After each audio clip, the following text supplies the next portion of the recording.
Hello gang, bear with me just a minute here while I get all my monitors up and running.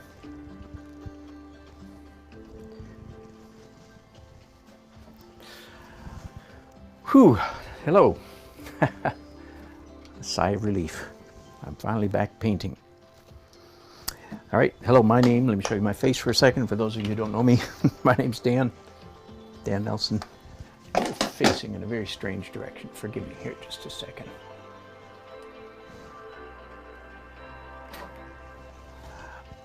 And this is Daily Art Adventure number 947, continuing Rachel and Jake's wedding. This is Tuesday as we speak, Tuesday early afternoon, and I started this painting on on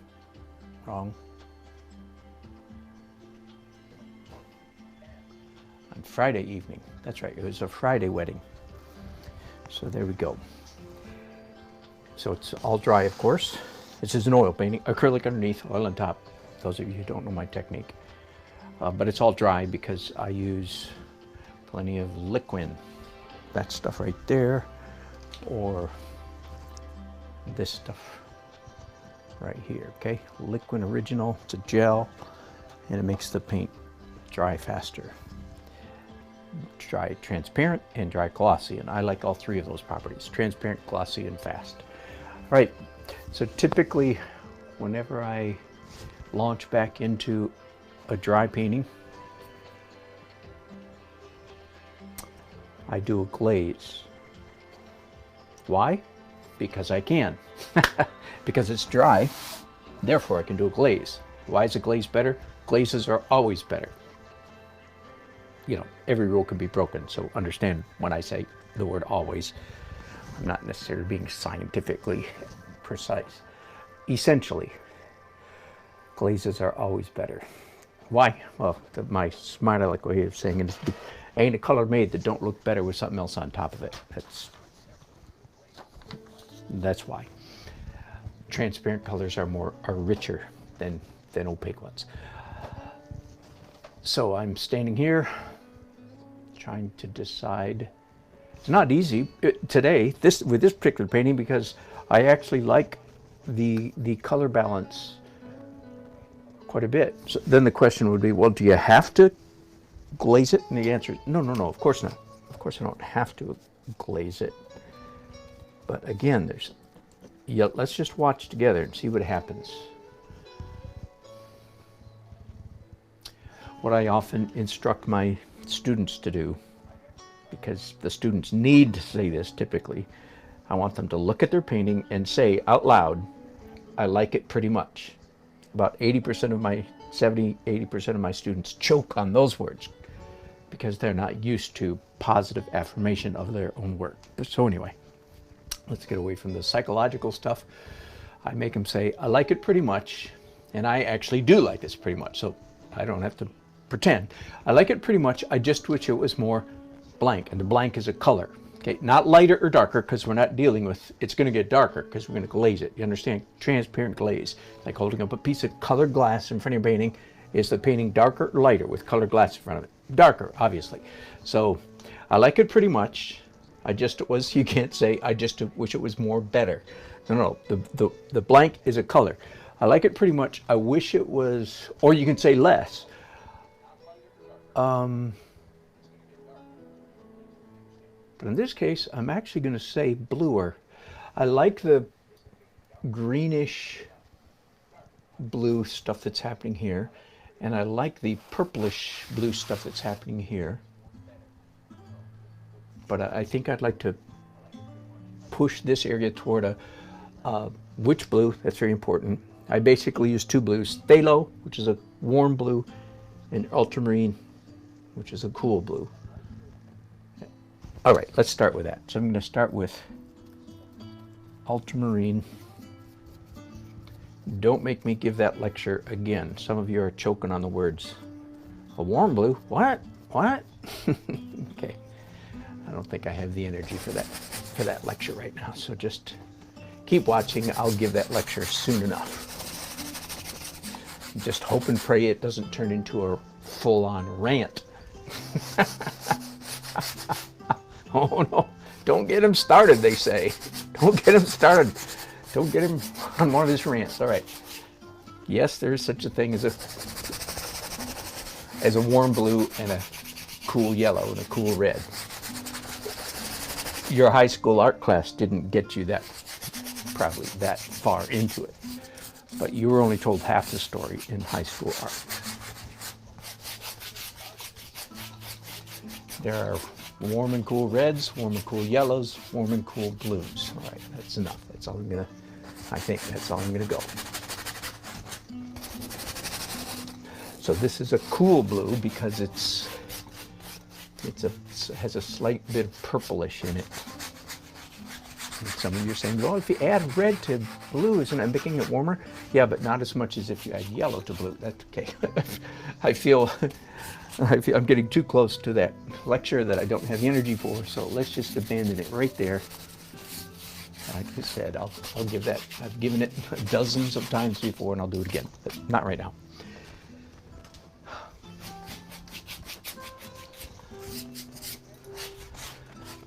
Okay, I typically, when I do a glaze, I typically do several colors, and I certainly will be doing several colors on this painting as well. So this is just the one I'm starting with ultramarine blue. Yeah, let's go all the way down. Whoops. My brush picked up a tiny bit of Naples yellow. Oops. No matter. It's spread out so thinly, it doesn't matter. So, you know what? I'm going to add a little bit of phthalo blue to this corner down here, because it's a little too purple down there at the moment for my taste. So I anti-purpled it. I de-purpled it. Not by adding yellow to it, but by adding blue with yellow. That is to say, phthalo blue. Some of you who did great at art 101 are going, what? Naples yellow has, what? Phthalo blue has yellow in it? Yes, of course. All right. I think I'm done with the cool glaze. Now, I'm going to pick up at least one slightly smaller brush. By the way, these are probably my most used brushes in the whole world are these, and lucky for me, the brush I use the most is also the cheapest brush in the world. All right, now I'm going to glaze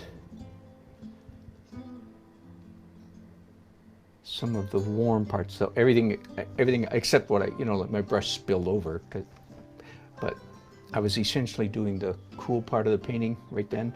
Now I'm going to glaze the warm part. And I don't usually do this in the middle of glazing, but I am going to, this time, lift that blue that I just spilled out. Again, very unusual for me to wipe it off, but I'm going to this time. All right, now what colors is the question, not singular.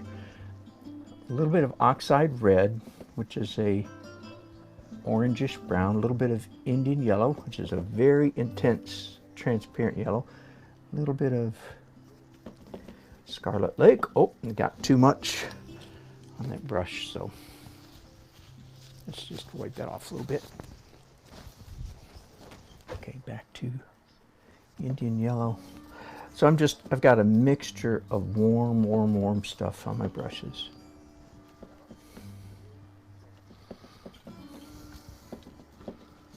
All right, let's try this. Don't worry, by the way, that is way too strong.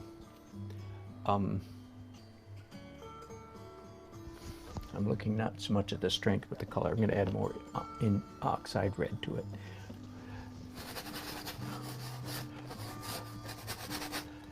So let me explain in a minute why I don't have to panic about that outrageously too strong, too orange-ish glaze. The reason is because in a minute I'm going to pick up a rag and wipe much of this off. And then somebody says, well, if you're going to wipe it off, why'd you put it on in the first place? Okay. Whoever did that is not an artist, number one, and nor are they a furniture finisher. Anyway, because the answer is because I'm not going to wipe it all off. Goodness sakes. I'm just going to wipe some of it off. Now, I just picked up a permanent rose without cleaning my brushes, so I'm actually applying a much redder. All right, so without me being a smart aleck now, like I was just a minute ago, I want warm on them too, in the bridegroom. All right, now time for a rag. And when I say I'm going to quote unquote wipe it off, does not mean I'm going to wipe it all off. I'm just going to wipe the right amount, right?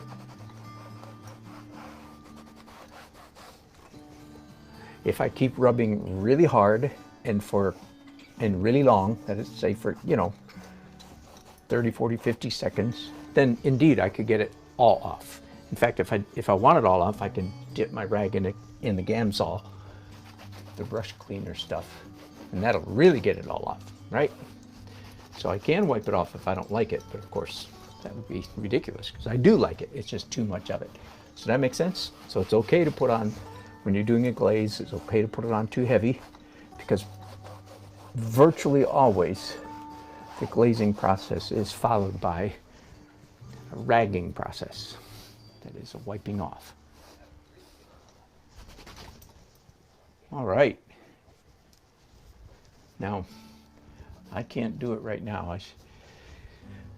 But if we could go back a few minutes and see this painting the way it was just a few minutes ago before I started, and the way it is right now, virtually everybody would say, ooh, wow, that is better. I'm doing a little bit more Indian yellow right now, especially on the bride and groom.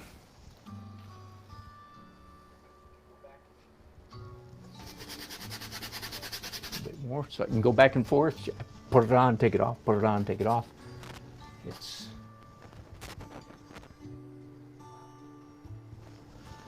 take it off up here, a little more light hitting the top of the house. Okay, I think that's good enough. I'm not going to get crazy fussy.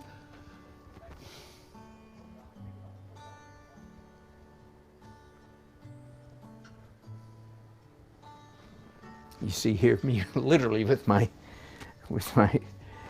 hand on my chin. The thinking pose.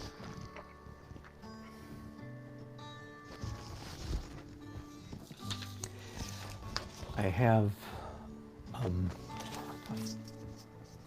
some photographs from the other night.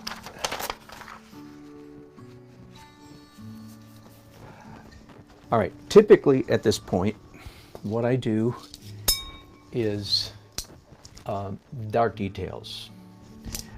Glaze, dark details, light highlights, and I'm quote unquote done, typically. And indeed, that's what I'm going to do right now. So I'm going to this time draw with brushes. Sometimes at this point I draw with pencils. Again, for you newcomers, that's very unconventional. It's Jerry's Artorama, Jumbo Jet Black. It's getting worn off. Not at all traditional or conventional to draw with pencils late in the painting process. I'm not going to do that today, however, because perhaps you can see there's already a lot of pencil showing through, so I don't need any more. In fact, there's a little bit too much pencil, so part of today's work will in fact be pushing back, pushing down some of that, some of the pencil stuff that's there. All right, I've just mixed up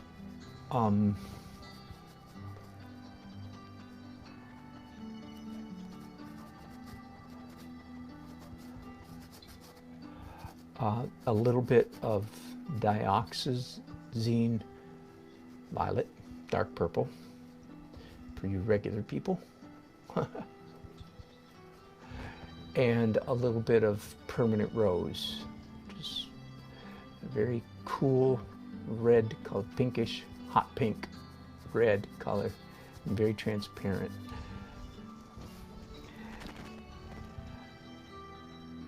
And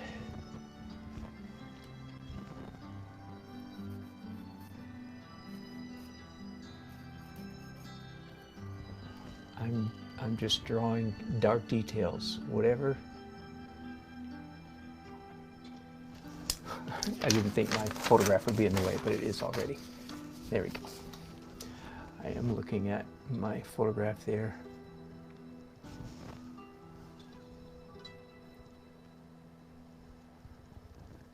So what I'm doing right now is drawing with dark color, which means, of course, that it's transparent. There's no white paint mixed in.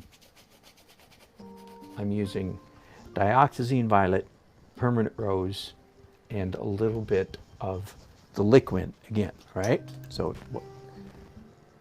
the color I'm putting on the canvas, the paint I'm putting on the canvas right now is transparent. And that, of course, is following the rule. Every rule can be broken. Just because a rule is broken doesn't mean there are no rules. You know, there are some really fine art teachers out there. I could name names, but I won't. And some of whom I respect very highly. And some of them say, there are no rules. Let me explain that a little bit. First of all, if they're a good artist, here's what they sort of mean. They mean, and they'll even say, you show me a rule and I'll show you a great painting that breaks that rule. All right, the exception does not, in fact, the old expression is the exception proves the rule, right? Let me just, and again, I don't want to get off, but just because I know some of you also follow some of these excellent teachers, and some you hear me say all the time, there are rules, and then you find somebody else says, let me explain the difference. It's not, some of them are better artists than I am, so you should obey, you should trust them because they're better than I am, right? No, wrong. Well, here's why, and I'm being kind here, I'm being generous, if you will. Some people just are not, they're very artistically gifted, but they're not particularly linguistically gifted. They don't groove on linguistic subtleties. They just don't, their brain doesn't work that way. And they can be fantastic artists. So that's what's actually is happening when you run into somebody who says, there are no rules. And of course, I have to say it in that grumpy tone of voice just to be irritable. But what you're really talking to, they might be a fantastic art teacher, and listen to what, if they are good, then listen to what they say, but just understand that they're not given to philosophical rumination, would be one word for it. They're not given to, they're irritated by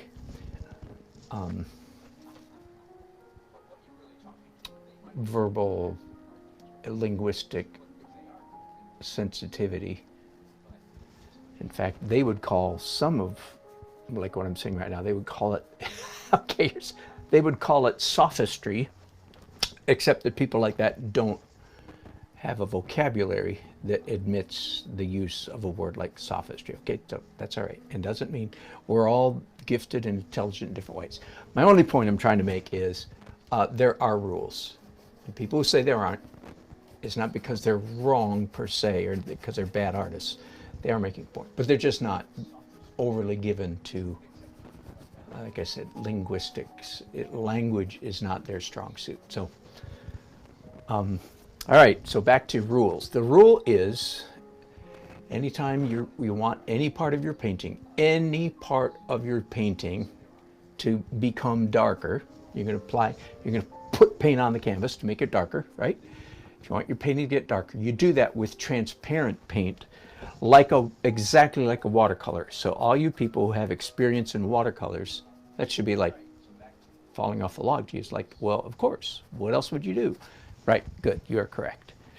So you get dark with transparent colors and you get light with opaque colors. That is, if you want some part of your painting to get lighter, guess what? You put white paint in your mixture. All right? And if you want more on this, I have a 11-minute video called Mud, Avoiding Mud. And you can go and watch that video where I spell out and demonstrate very, very neatly and carefully where mud comes from. And mud comes from the misuse, misapplication, misunderstanding of that rule. The rule is you get dark with transparent paint and you get light with opaque. And sorry, I know I'm on the verge of a rant here, so I'll try not to go down there so far as a rant. But much of the painting of the 20th century, intentionally, on some people's part, eschewed,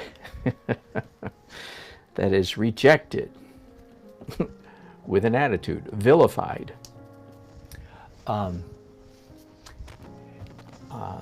realism, for one thing, of course, you know that.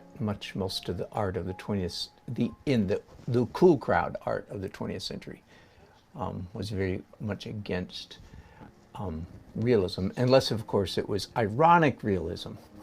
Like you could do a realistic painting as long as it had a strong ironic twist to it. But again, I don't want to go down that road right now.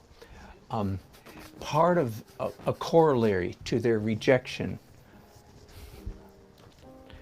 of realistic painting was their rejection of transparent paint.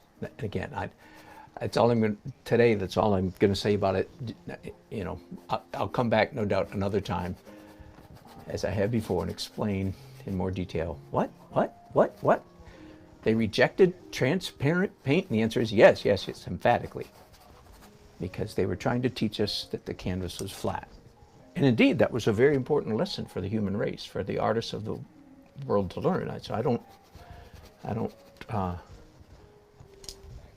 disagree with them. I just contend that, okay, the human race has finally learned that artists are not photographers and that the canvas is flat. Okay, check, got it, understand. I've entered that fact deeply into the inner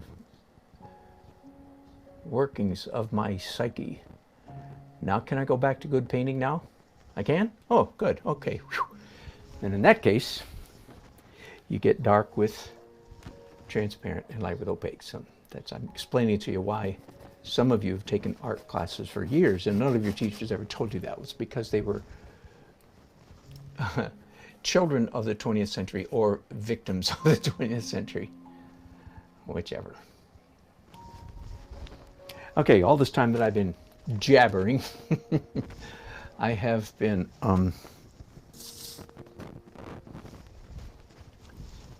painting mostly with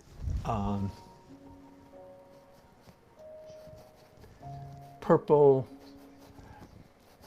blue, purple pink, purplish color. So let me remove this so you can just kind of get an overall look at the painting again.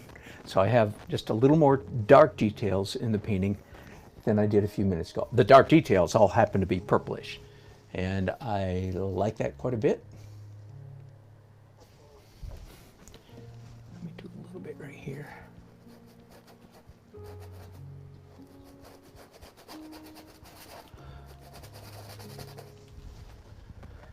Now here's a rule, another rule. Of course, every rule can be broken. Every rule can be broken. In fact, since I've said that twice, let me explain when can a rule be broken. It's very simple. And the answer is when there's a countervening or a contrasting, interrupting rule that makes you go the other direction. That's all I'm going to say about that at the moment. So every rule can be broken, but if you don't know the rules, you're probably just screwing up, okay? By the way, there are a number of painters, quote unquote, out there, a different category, who say there are no rules, and their paintings, they're not good painters. Some, not everybody who says that, of course. I just told you a minute ago, there's some fantastic painters and teachers who say there are no rules. They say that because they're not linguistically gifted, that's all. And then there are other professors, so to speak, who say the same thing, but they actually believe it, and their paintings show it because their paintings are lousy, okay? By the way, just because someone is an art professor does not mean they're a good artist. In fact, most aspiring artists do not go off to college with the hope of becoming a teacher. They go with the hope of becoming an artist, and then discover that it's more difficult than it looked, and so they end up being professors because they can't. That's really, sounds really mean, but just in case you didn't know that, the best artists in our country are not professors. Who are the best? And I'm not even putting myself in that category. Go to Oil Painters of America, for instance, or the Portrait Painters of America. And I'm talking like an American here, you understand. Your countries all have just as good and similar things. All right, now, I think I'm really anxious to get to work on Rachel and Jake, and I printed off, I tried to make this the same size as that. It looks a little too small. It is too small. Well, doggone it. I need to print that off again, but I'll do that here in a minute. But I think I'm too unsettled about the whole paint. Not what I like the painting, but I like it because I can see where it's going. I don't like it exactly because of where it is right now. Does that make sense? And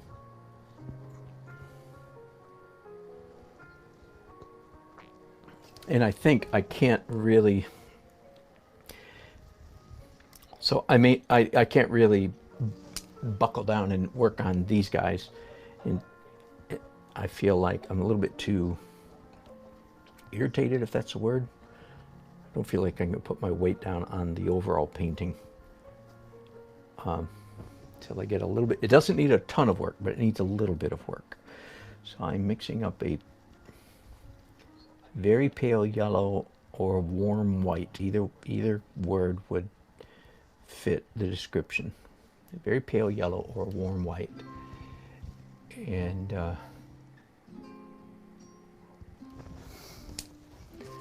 me put this back, I guess, over here this time, because I want to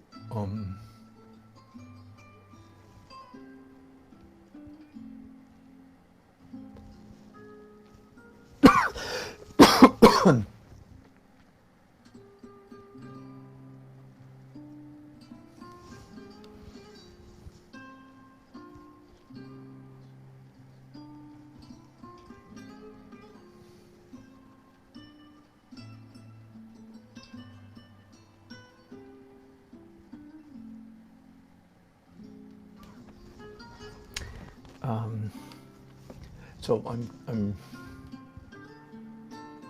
applying these highlights on the sunny side. You can tell it's a late afternoon, early evening light on the house.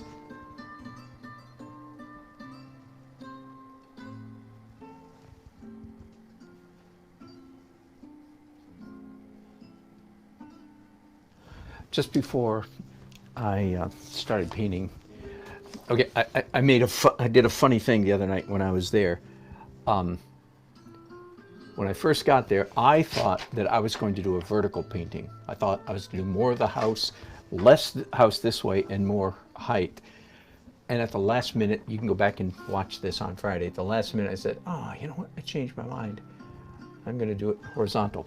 So before I made that change, I had taken a number of photographs of the house in the vertical format. After I changed my mind, I forgot. I never came back and did pictures of the house. So I don't have, this is the only reference I have of the house. I don't have anything down here. I remember what it looks like mostly, and it doesn't matter too much. But so to try to fill in the gap, I went on Google and looked up this house, the Merriman Wynn house, hit images, and took a couple of pictures. Downloaded a couple pictures, photographs. And I was amazed how many, this is a bad photograph, by the way. I'm a little bit surprised that somebody, but there was a whole bunch of paintings of the other side of the house, not many this side. Anyway, it reminded me of a principle that some of you might enjoy knowing and having at the tip of your fingertips, tip of your fingers. And it's this. I paint a lot of architecture. I paint cityscapes more than anything, any other single subject. You can see that at, I just used a credit card, by the way, as a palette knife. You can see that at my website, dannelsonart.com, if you want to. If you're not familiar with my work and you want to see, well, what does this guy's work look like when he's all done? Please feel free, go there and look. dannelsonart.com. So here's a little trick I've learned when you're painting anything, but most especially when you're painting architecture. And that is, it's real simple. You want to, if you've got a square building in front of you, so I'm just assuming that almost all the buildings you paint are square. Got it? That's the corner. First of all, you want to paint a corner. You don't want to paint straight on or straight on, unless you're doing something very specific and unusual. So, you can break this rule, but you have to have a good reason to break it. Otherwise, like I said, you're probably just screwing up. The reason I know so much about screw-ups is because I've screwed up more than all y'all put together, so to speak. Okay? That's why I'm a good artist, because I've made more mistakes than anybody. You know what I mean. Okay, so first of all, you want to shoot the corner of whatever building. Not the 45, not like right on the corner, but a little bit one way or the other. That's not the point I want to make. That's just, you have to nail that down first. The other thing is, you don't want the sun directly behind you or directly in front of you. You want the sun coming from the left or the right. In other words, I'm going to say the same thing now in different language. You want to paint a building where the sun, yes, is definitely hitting one side of the building and the other side of the building is definitely in shade, as I've done here. So that's why this is a terrible photograph, because the sun is virtually identical on these two faces, these two planes. Get it? I'm not saying that to pick on whoever did that photograph. I'm just saying it because it came to mind as a good principle to pass on. So let me repeat it. When you paint a building, you virtually never want to paint it straight on. You want to capture at least a little bit of two sides of the building, all right? And then secondly, you want the sun either off your right elbow or off your left elbow. You don't want the sun behind you or in front of you, generally, of course. Again, every rule can be broken, of course. Because there are exceptions. You might be doing something intentionally. See, that's what I mean. If you've got a good reason for breaking the rule, then you probably got a good reason. But if you're not aware of the rule, then you might just be screwing up, as I say over and over again. I don't need to say it anymore this broadcast, do I? I've said it enough. I've said enough to get me through 4 or 5 broadcasts now. But there you go. Some of you perhaps never heard that. Painting a building, paint the corner. Paint a building, paint the corner. You want the sun off to your left or off to your right. And that can't always be done. Sometimes you have to wait to a different time of day, you know, come back on another day when the sun's in the right position. And I do that kind of thing all the time, you know. If I want to paint my city skyline, Raleigh, North Carolina, if I want to paint my city skyline, depending on which view it is, I know I have to get there either in the morning or the afternoon. Not usually in the middle of the day. Same thing. And you all know that. The golden hour, so to speak, for painters is when if this is the path of the sun throughout the day. Generally, you don't paint at high noon. You paint either when the sun's from the morning to here, or when the sun's from here to here to the evening. And that's exactly, again, that's the rule. Every rule can be broken. Darn it, I said I wasn't going to say that anymore in this broadcast. Came out anyway. Somebody out there must need to hear that today. It couldn't be that I'm just stuck in a rut and saying the same thing over and over. No, that's not a possibility. Don't look at my feats of clay.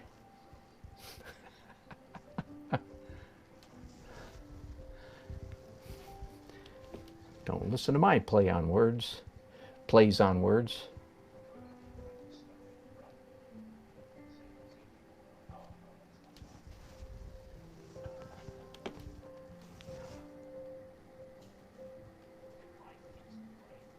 So the work I'm doing right now would actually go under the category, my category of final edit, the final edit layer, which does not mean the final layer anymore, but it's opaque, light opaque highlights.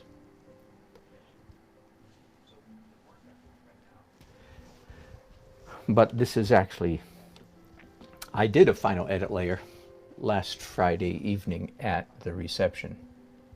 So this is in fact, my second final edit layer. That'll mess you up, won't it? I thought you said it was a final. Well, yeah, it used to be, but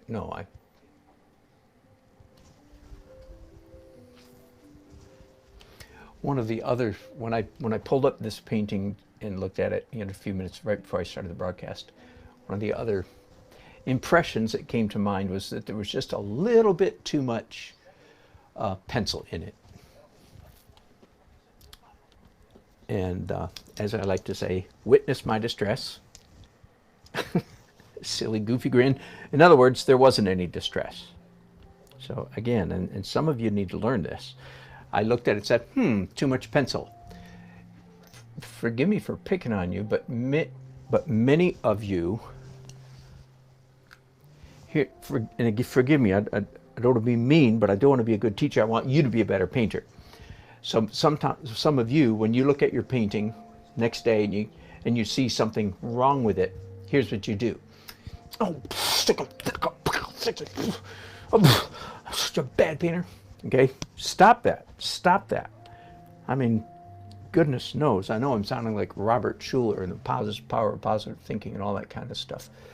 But it's true. Stop that. You do not become a good painter by tearing yourself down. So that's all I'm going to say about that. Just stop it. Stop that horrible negative self-talk. Okay? So it's like I just did. I looked at it and said, a little bit too much pencil. Witness my distress. In other words, there ain't none. Too much pencil? No problem.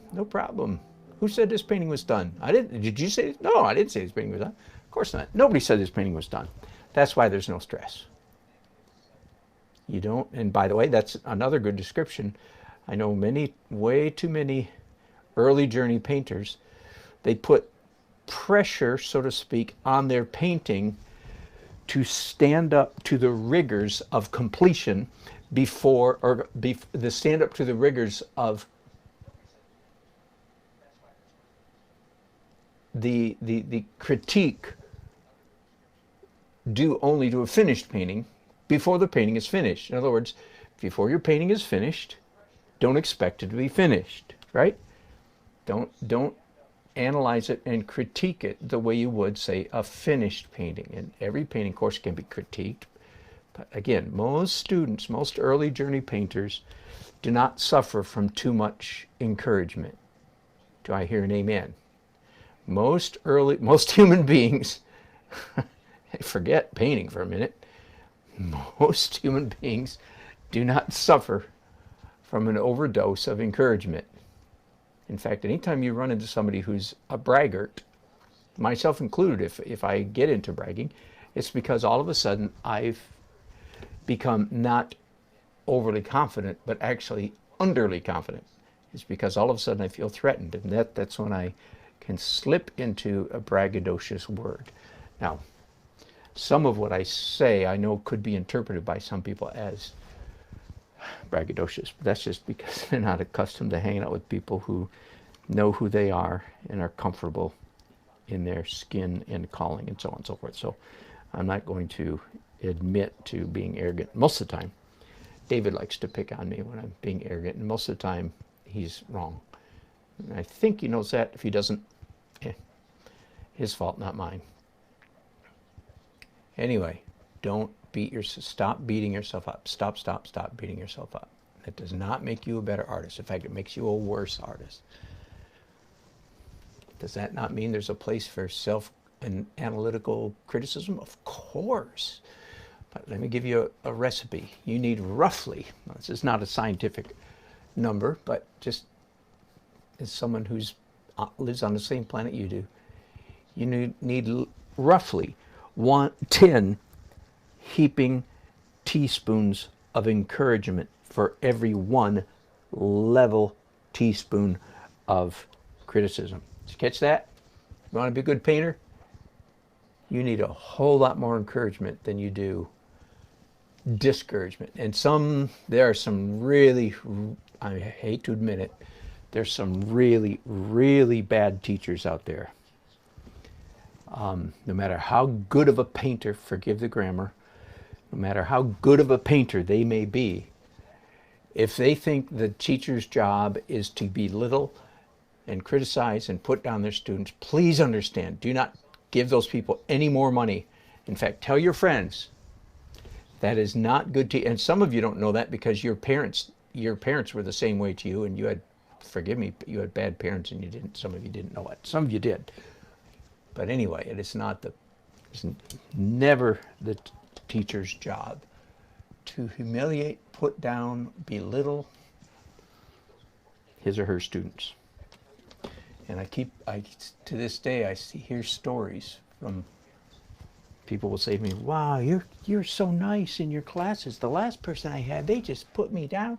Now, I understand that some of that might be, an exaggeration, but anyway, it is true. All right, let's come back to painting now, shall we? So don't put yourself down. Put yourself up. I'm going to repeat this. Here's the recipe for improving as an artist. You need roughly, I think I'm going to say it this way, you need roughly 10 heaping tablespoons, for you cooks,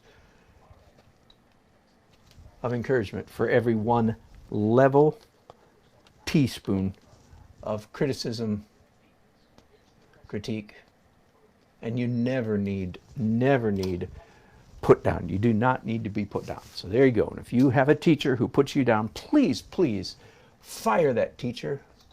These are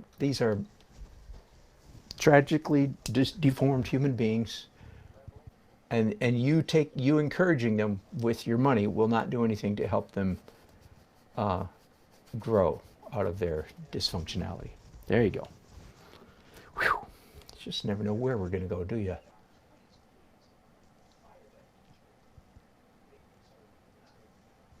So what if one of those teachers is listening to me right now?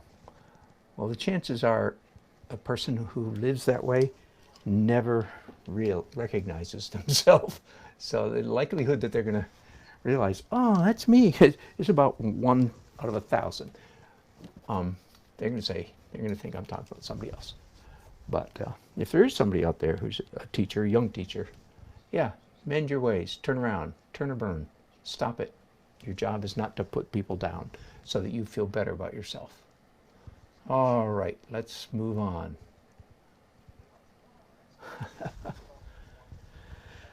Oh my goodness, I haven't looked at your comments and you guys are chatting up a storm. Hello, Light Blue and Areli Barajas and Uncle.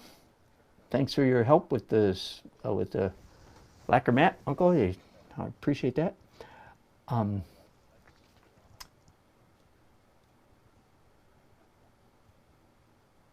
Blank canvas. Yeah, no, it's typical for a wedding painting. 24 by 36. All my wedding paintings do cost the same, so they could get a larger one than this. But I have not done very many 30 by 40 inch wedding paintings. You can count on a hand or a hand and a half, maybe. Let me see what else you guys are saying. Bear with me while I look.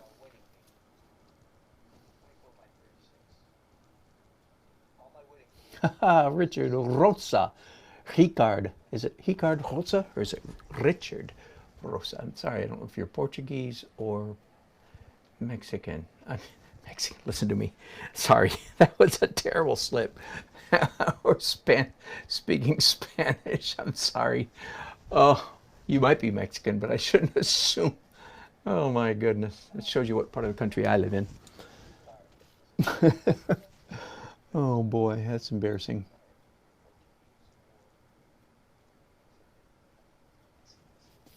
Sorry, that was a terrible slip. Speaking Spanish, I'm sorry. That's exactly right, Blake. I sell my paintings. I'm very happy.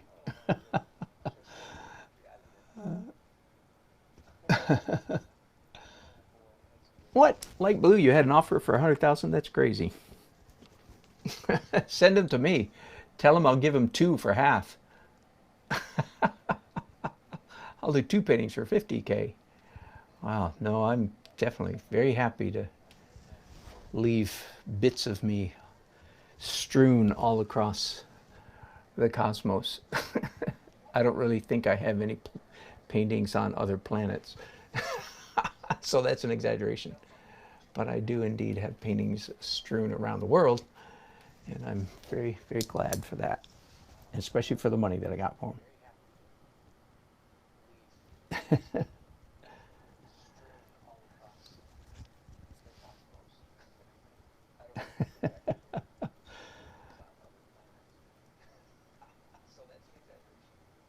That's right. I agree. I love your conversation, you guys, about Light Blue not selling and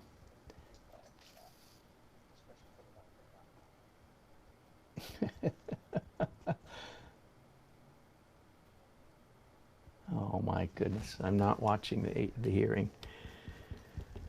Whew. Of course he's being beat up because those people all have an agenda. That's all. It's politics because they don't care about him. It's Trump they're after, of course. Hey, of course we don't usually do politics here. I'm not saying that I won't ever. In fact, I'm on the verge, okay, so I am going to do some politics. I'm on the verge of starting a new YouTube channel. And again, at the risk of losing some followers or viewers, well, that's just a chance I'm going to have to take. I've already bought the domain name and I've designed the front page. The new website is going to be called Free Trump Counseling. And it's not for everybody. It's only for people who are willing to think and are perhaps not clear why they hate Trump so much. Because I don't think most Trump haters actually do know why. And I'm going to be so arrogant as to say, I think I do know why. And it's because of my penchant for history and philosophy. I'll give it to you real quickly. We are living, in my opinion, And I could be wrong. I've been wrong many times before, but I don't think I'm wrong. But I could be. Understand? Enough said. We're living in one of the cracks of history. Doesn't come very often.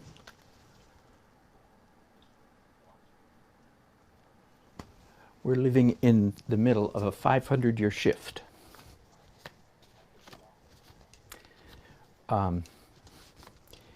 And I could talk about, I could lecture on this literally, obviously, for hours.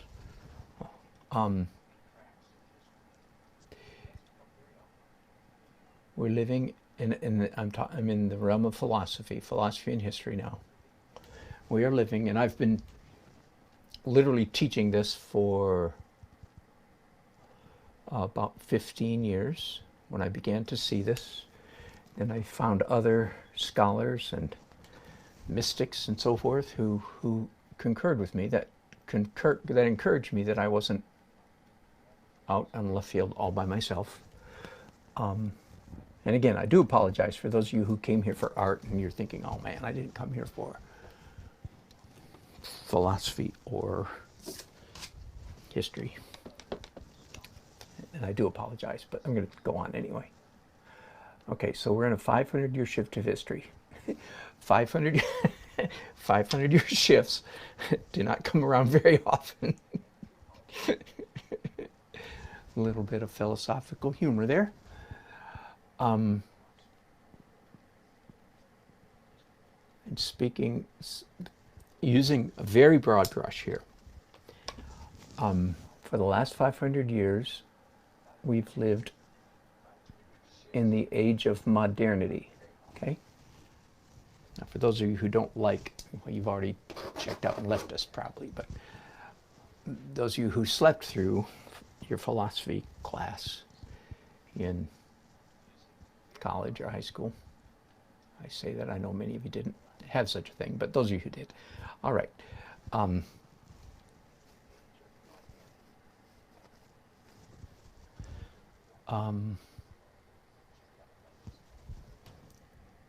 Modernity could be characterized as it is a worldview. It's a way of looking at reality. It's a way of interpreting reality. And everybody has a worldview. Unless you have a philosophical bent, you're not even aware of what your worldview is, and that's okay. Not everybody's called to have a theological bent, right? So no shame there. But if that is you, then just hang on for a minute and listen to somebody, if you want, who does have such a bent. All right. So modernity could be summarized, categorized in broad strokes as a worldview in which, in an anthropological view, that is a view of mankind in which it is thought that man's intellectual prowess, his rationalistic capacities, his capacity and taste for logic, especially like Aristotelian logic. Theorem number 1, here it is. And you'll go, oh yeah, I heard that before. Okay, logic number 1. If A equals B and B equals C, then guess what? Then A equals C, right? Aristotelian logic, he's not the only one, of course, that understood such things, but he is the one responsible for codifying it, popularizing it, and it's his name is the one that we attach to Aristotelian logic. All right, so the age of modernity, officially, again, this is Philosophy 101, like, day 2 of your philosophy class in college. Modernity officially, technically started with Rene. That's a man named Rene Descartes. Ah, there you go. All right, and what did he say? Everybody know? Class, everybody, all together? Many of you got it. That's right. I think, therefore I am, or cogito ergo sum. Forgive me if I'm not pronouncing the Latin the way your teacher pronounced the Latin. But I'm going to say cogito ergo sum. I think, therefore I am, okay? And so that was like the first, if you will, the first drip off the lip of the glacier that became a trickle, that became a stream, that became a river of modernity.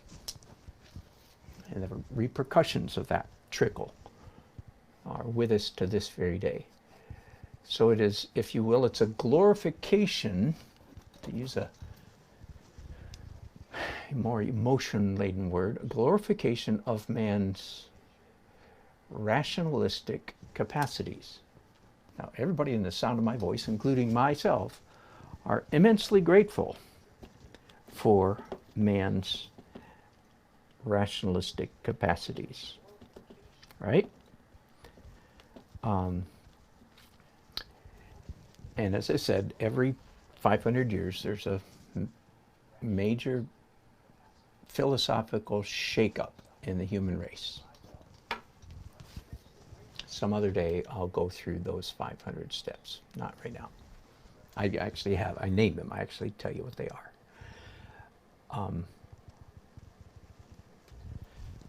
And by the way, yes, without apology, I confess that my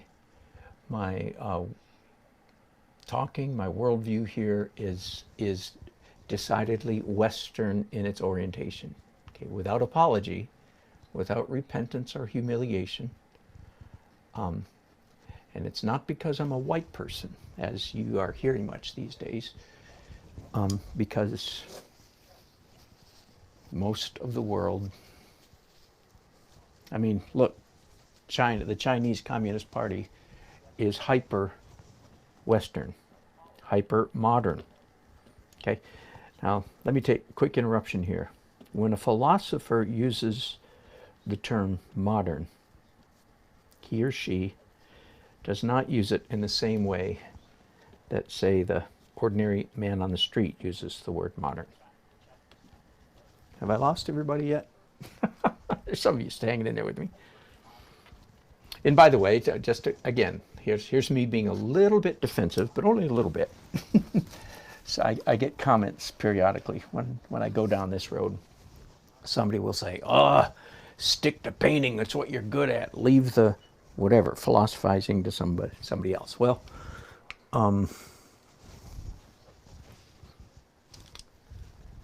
again, I could be wrong. Of course, I've been wrong about many things. I don't think I am, but I could be. But here's what you might want to know about me, and that is my self-identity. I identify. A lot of that kind of language in our culture today, isn't there? I am a philosopher who paints, not a painter who philosophizes. Again, I could be wrong, but I believe my strong suit. And if you stick with me long enough, we'll just find out. You may, at least you'll see that reflected, very possibly reflected in the years to come. And you go, doggone. Okay, my master's degree is in philosophy, not art. That should be a hint. Some of you are going to go scrambling and look up my master's degree, and you're going to say, you got a master's degree from seminary. I go, yeah, okay. It shows how much you know about seminary. You know, there's lots of different paths you can take. I took virtually every elective I could get a hold of in the realm of philosophy, be that as it may. And I don't claim to be a philosopher because of my education. I claim that I got the education I did because of my penchant for philosophy. All right, so enough of that. Enough of that self-defense. Let's go back to when a philosopher uses the term modern, he or she does not use it in the same way that your typical man or woman on the street does. Typical man or woman on the street, when they say modern, they mean the latest, greatest, coolest technical gizmo. Like, I got this cool modern watch. Okay, that's what a non-philosopher means. A philosopher does not mean that at all. A philosopher, when they use the term modern, they're thinking Rene Descartes and everything downriver from him. Okay, Rene is a man. More than that, the story goes, Rene Descartes sat in his oven eating his curds and whey. Wait, no, I'm mixing up stories now. He did sit in his oven, quote unquote. Anyway, that's just to make some of you guys go look. What? Google Rene Descartes in his oven. See, philosophy's not quite as boring as you thought it was. There's a man named Rene in an oven. It's because he was ashamed of his name. Everybody kept calling him man. Okay. Anyway, modernity is a school of thought, if you will, a worldview, an opinion about what holds the cosmos together. And it's an opinion that basically asserts that man in his essence, and that word is very important, like when you drill down to the very core of a thing, that's its essence, okay? There might be a lot of things on the surface, but what is it at its core? And modernity asserted that mankind, and that includes womankind, and when a philosopher says man, he doesn't mean male, he means the essence of this species, humanity, okay? And quibbling about that is silly. And again, it just shows linguistic immaturity. If anybody complains about the use of the word man to refer to humankind. Again, it's because of their ignorance, not because of their moral superiority that they would complain about such a thing.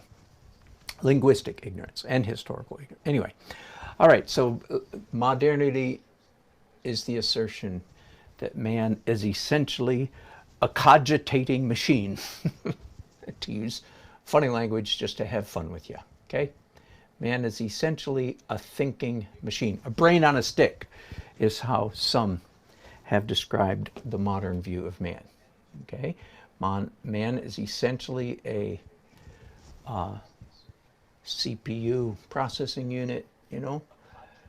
It was wired primarily for thinking. Now, there were some really good things. Everything that comes out of one move of history is usually an improvement in some way of the things that came before it. So even though I now think that modernity per se is a negative worth jettisoning, sorry, that's a hard word to say, isn't it? Worth offloading. When it first came out, Rene Descartes and Immanuel Kant and all the rest of the gang, it was an improvement over what was before it. So I'm not full of malice and rage and hatred for modernity. It was okay for a while. It is good for a while. Now let me give you some of the products of modernity. Okay, modernity, again, being based, you could say, to some degree on the exaltation of Aristotelian logic. Modernity produced the scientific method. Yay! A cheer arose. The age of modernity, with its adherence to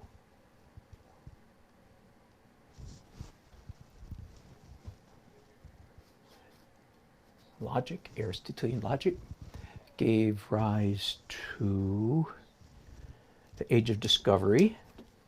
Yay! Okay, a lot of good things. And again, I confess and admit, I started to say Western worldview. Oh, and then I did say, didn't I, that for instance, a very distinctly Eastern part of the world, that is to say China, the Chinese Communist Party is rabidly, aggressively, militantly Western and modern. Okay, so it's, and all the nations of Africa that are progressing are doing so on the back of Western modern worldview. Okay, and again, when I use the word modern, it doesn't mean latest, greatest, cool doohickey.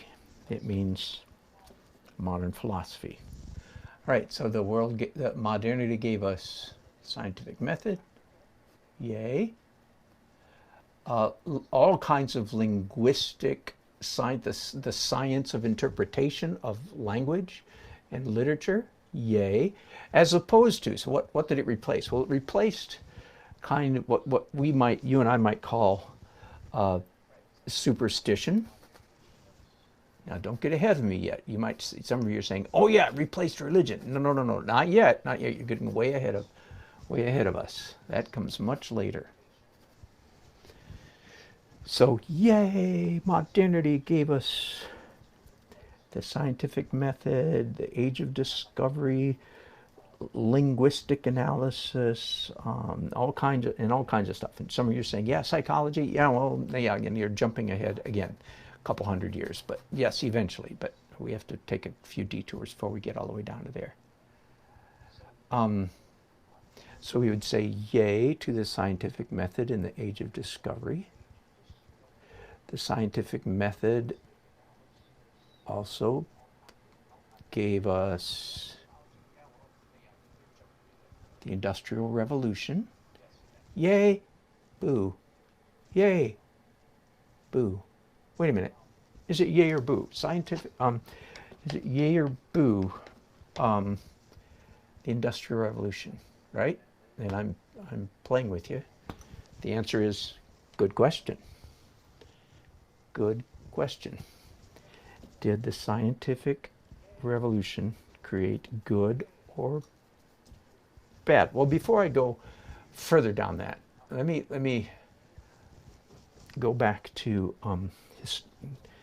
halfway through the 500-year era of the hegemony, domination, unquestioned adherence. The hegemony sort of means like dominating control without question, sort of a people group, or in this case, of a worldview, of a mindset. Okay, so modernity ruled the Western world, has done so for the last 500 years. All right, with me? Halfway through its 500-year journey, we began to get, speaking not like an academic, but speaking like somebody who enjoys history and philosophy, we began to get, 250 years ago, modernity on steroids. All right, so there were a number of attitudes that came, the most fundamental of which I've already described, was this sense that a man is essentially a brain on a stick. His summum bonum, to use the Latin, and when you use Latin, people think you're smart, so there you go. I want you all to dutifully think I'm smart because I use a Latin term. Summum, S-U-M-O-M, bonum, B-O-N-U-M, great good. The great good of humanity is her capacity to think. And some of you are going, and yeah, what could possibly be wrong with that? Well, you might be surprised. I already gave you a hint because this Aristotelian logic, summum bonum good thinking process gave us scientific method. Yay! Scientific method also gave us the Industrial Revolution. Yay, boo! Yay, boo! Boo, yay, boo, yay. All right, so it ain't so simple, is it? There's always, by the way, here, let's jump ahead. There's always good with the bad and bad with the good. Every movement has its pluses and if you get some flaming evangelist for some or other worldview, you have the right to be skeptical, because every every proposal. Okay, now some of you guys going, oh yeah, Hegel. You thought I was doing the, nah, not really. Anyway, let's go. Hegel's, more, in my opinion, more part of the problem than the solution. Let's go back to, all right, halfway through this 500-year journey of modernity, we got modernity on steroids. That's when it really kicked into gear. So we're going back 250 years now, roughly. And there's a name for it, and it's called the Enlightenment. Okay? Just for what it's worth, maybe to give yourself just a little dose of, wait a minute. Please understand that the Enlightenment gave themselves the title Enlightenment. Okay, so just want you to be clear.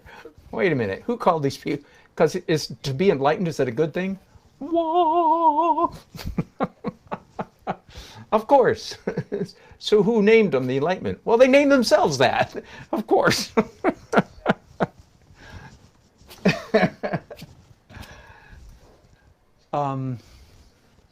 By the way, this is all a glorious commercial for my up-and-coming website and blog called Free Trump Counseling, which the goal is to help some people who don't understand why they're full of rage and hatred and scorn and all kinds of other stuff. Now, you may still be full of rage, but at least I'll give you understanding of why you are. I am not going to enter into screaming matches with people who are will refuse to think. I'm only here for a certain kind of person. It's the kind of person who is willing to think and dialogue, which frankly negates most progressives on the planet right now. They are not interested at all in dialogue or thought. All right, so halfway through the age of modernity, we got modernity on steroids, commonly known as the Enlightenment, which they named themselves. In other words, hey Bubba, what do you say we start a new movement? Yeah, that sounds like a great idea. Okay, Bubba, what are we going to call it? Why don't we call ourselves the really, really, really smart guys? That's a great idea. All right, everybody, we have a new movement. It's called the really, really, really smart guys. Voila. That's essentially what the Enlightenment did. Let's call ourselves the enlightened ones. If we really get this thing down, we can perfect the art of floating 3 feet off the ground. Okay, so you've got maybe some slight impression that the modern worldview has some problems with it. Gave us scientific method, Aristotelian logic, gave us age of the Industrial Revolution, gave us colonialism, and gave us the Enlightenment. Okay, now let me describe the Enlightenment. And this is, again, you guys who went to college, you go, man, I remember sleeping through this class in college.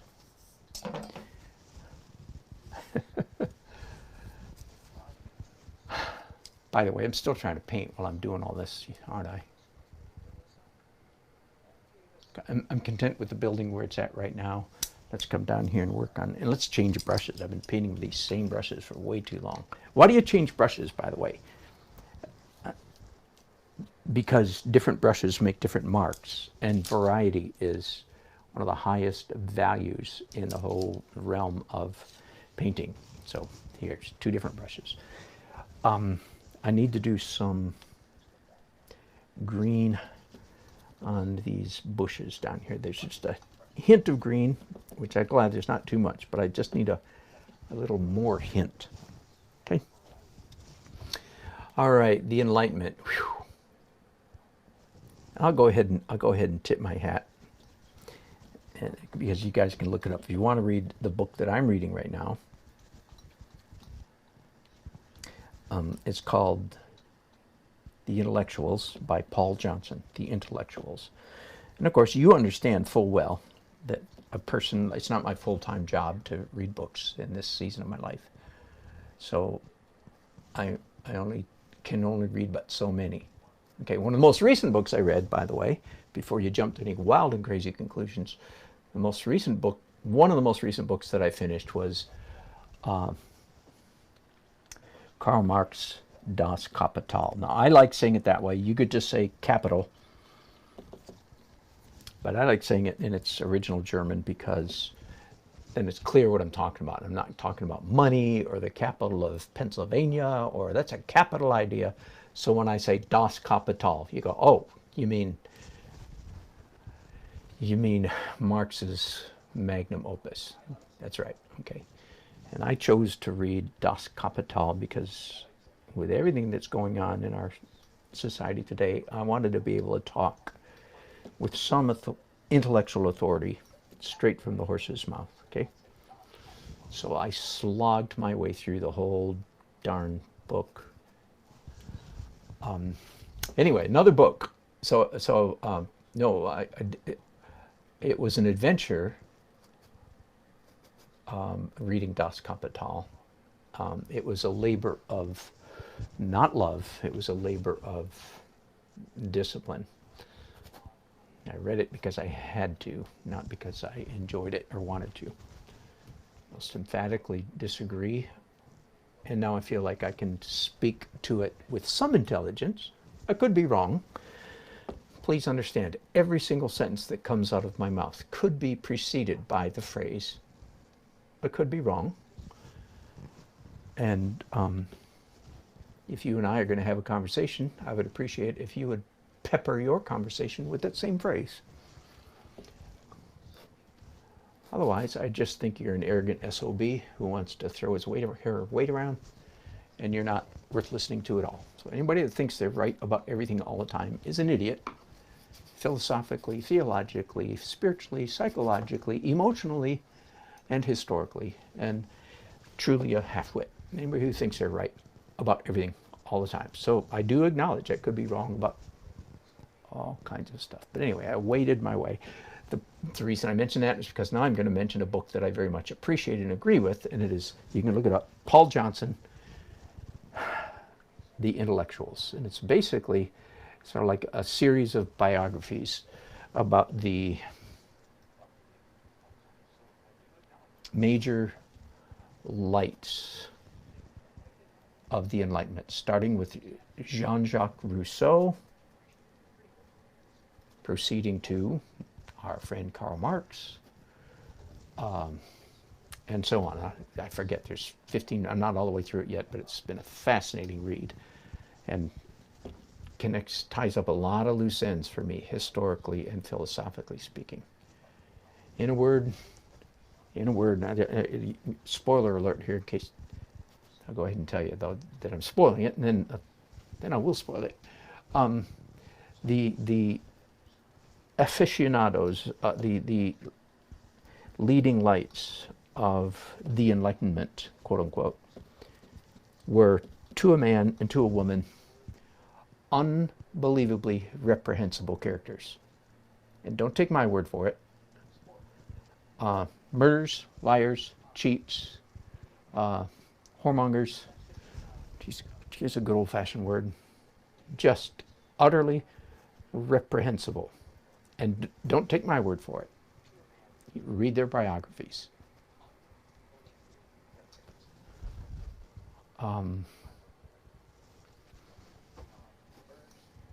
Murderers, cheats, cheapskates, lazy son of guns.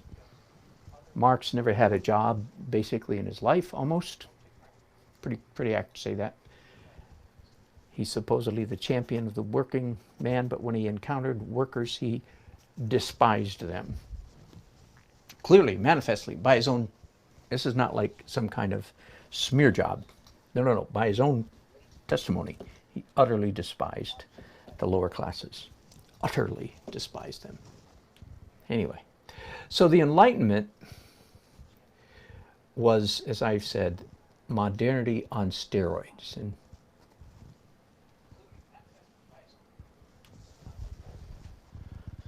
it took the concept that man is essentially a cogitating machine, and put it on steroids.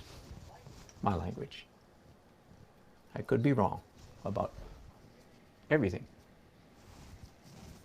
If I am, though, it's a wrongness not burst of a great deal of ignorance or intellectual sloth on my part. It must go much deeper than that. If I'm wrong, it cannot be attributed to I haven't tried. Okay?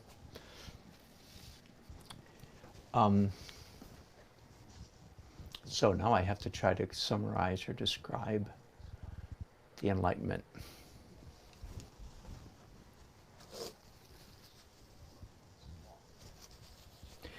Up until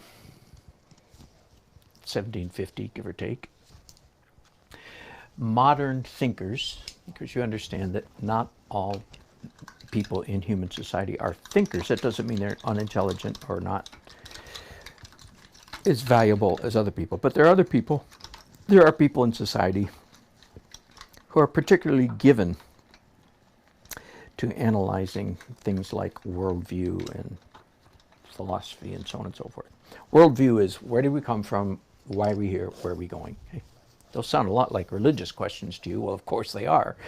And religion has much to say. Each different religion has different things to say about that. And I know you guys are maybe chatting up a storm and I'm completely ignoring you. Oh, uncle, more potato chips and beer money. That's what I need today, isn't it? Blank canvas, you're lost.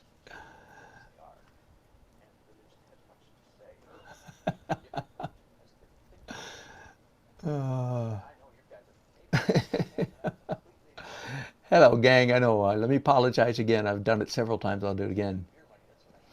That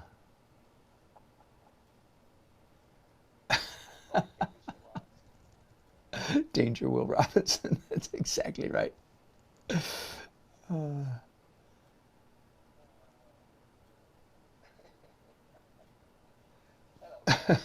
Anyway, I love you. Thank you for the 20. Thank you for the super chat or the donation. Uncle, bless you, above and beyond.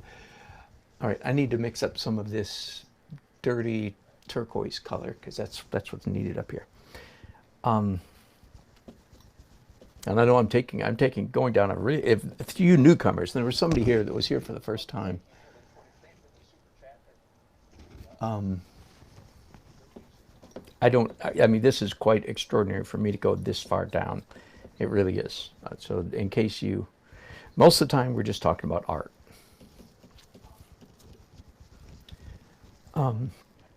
So for some reason, I have a hankering today to go down this other. If you want to come back another time, you'll probably find me more talking about just art, which I do enjoy very much. All right, so the Enlightenment. The father of the Enlightenment, generally regarded, would be Jean-Jacques Rousseau, and he and his ilk. Of course, right? He's the godfather, perhaps you could say, of the French Revolution, which is a wonderful time had by all. They lost their heads. They had so much fun. They lost their heads. No, of course, the French Revolution, one of the most reprehensible periods in all of human history, in all of Western history for sure. Anyway, Jean-Jacques Rousseau. So the Enlightenment took the concepts, some of the concepts of modernity, and jacked them up. So whereas in the modern era, a number of people had been quite comfortable being modern and yet still clinging to some old archaic concepts, such as old people might have wisdom. And some of those old people might have written the wisdom down. And perhaps it'd be a good idea for us to pay attention to what some old wise people wrote down. Okay?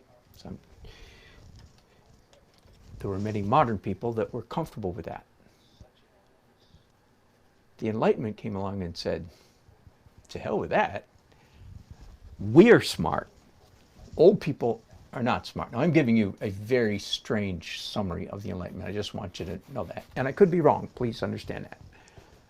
But if I am, it's a wrongness not born of failing to try. Okay? So the Enlightenment came along and had a very peculiar way of saying, no, no, no, we're going to flush, quite literally, everything that came before us. We're going to wipe the slate clean and start over from scratch. We're not going to receive. Now, some of you are understanding, oh, it sounds like they rejected religion. Correct. That's what, and you would say, but I could reject religion too. Yeah, but yeah, you can't. You're not going back to the 18th century. So you can't just jump from here to there and take your attitudes with you and think that you'd fit in that culture. It's not as simple as all that. It was. So I tried to describe it in a more secular and holistic sense. They consciously saw themselves, again, just rather drunk on the power of their own cogitating machinery, their brain, their scientific and so on analysis. They said, well, shoot, we can dump everything that came before us because we're like basically the human race is starting over with us. All right? Does that make sense? That's sort of what the Enlightenment leaders proposed.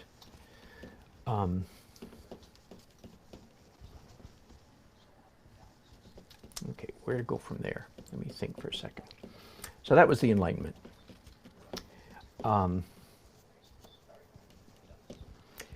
It was a. Now here's the word. It was the progressive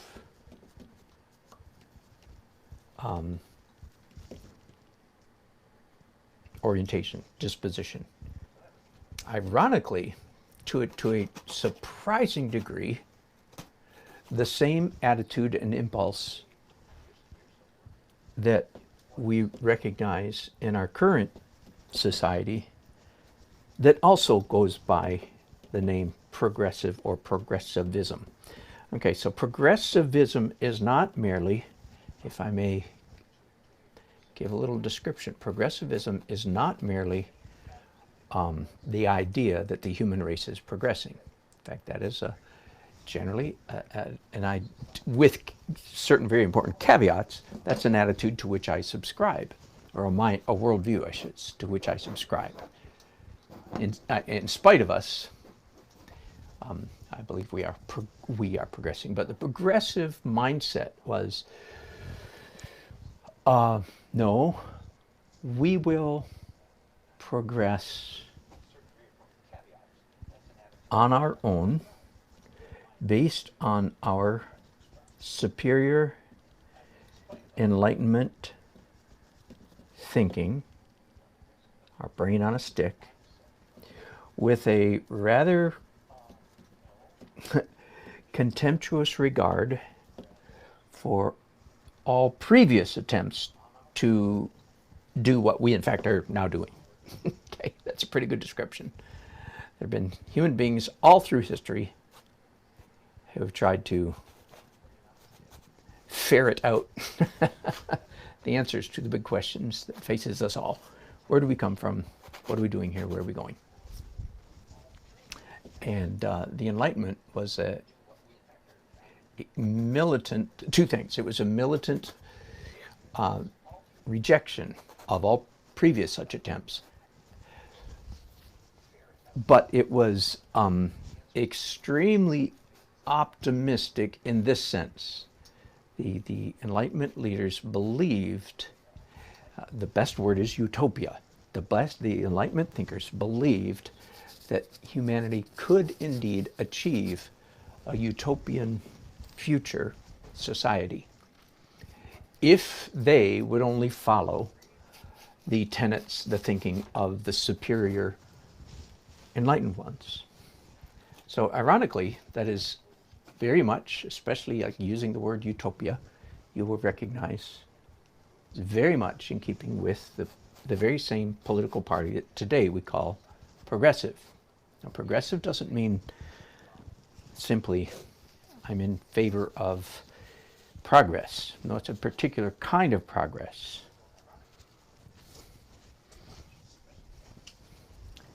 It is a rejection of traditionally what might be called wisdom, because wisdom is old-fashioned, fuddy-duddy, old fogey with dangerous highlights of religiosity. See, that's why we're rejecting all the wisdom of the sages and the ages. Because to us, it smacks of religion, and we certainly can't have that. That's the Enlightenment thinking. And it comes with a very aggressive strain of militancy in its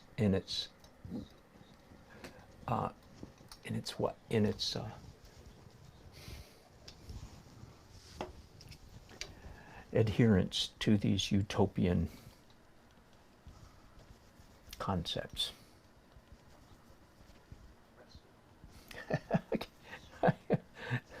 Forgive me, you guys, don't forgive me, but I'm going on, and I feel like now I've gotten this far. I have to wrap up a little bit before I abandon this course of thought. Some of you are going, good grief, I wish you'd get off. Ah, sorry. Somebody else might be going, man, this is amazing. I've never heard anything like this before. So please understand that I get both kinds, okay? Both kinds of responses. Let me repeat, say, I could be wrong. And if I don't admit that I could be wrong, then I'm an idiot of the most profound level. Conversely, if you don't admit that you could be wrong, you're an idiot of the most profound level. Okay, so that's part of what is required for decent human interchange of ideas. Everybody must admit that they could be wrong. And I do indeed, truly admit. I'm not just pretending. I've been wrong about a lot of things. I've changed my mind about a lot of things. All right. So the Enlightenment.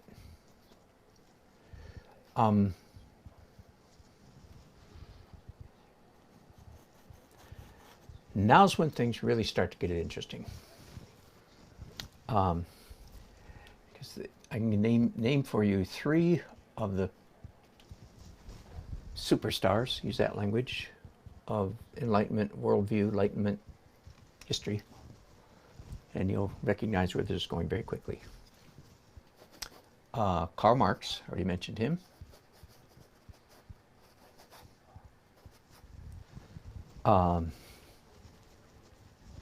Charles Darwin.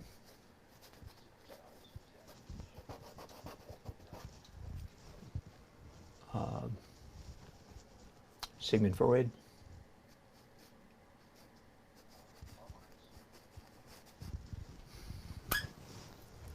Etc.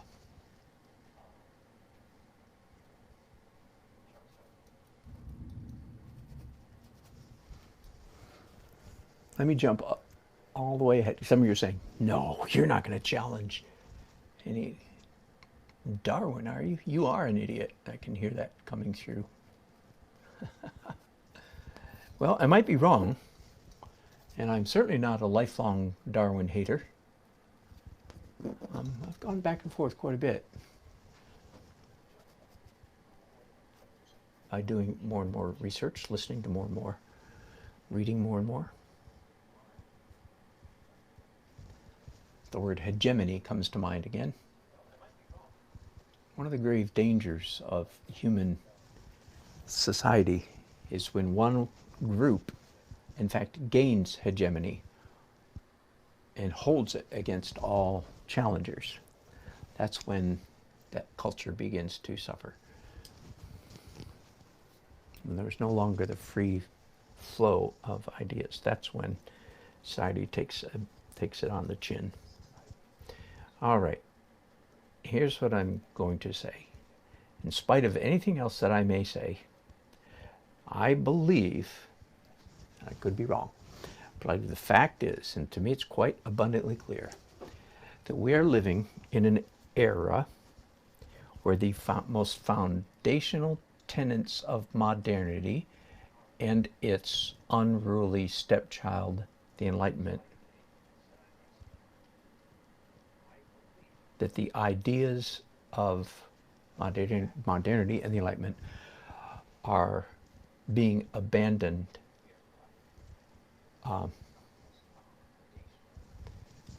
at a great pace in Western society. In other words, I like to say it this way, the tenets, the blindly received assumptions of modernity have been weighed and found wanting by Western society.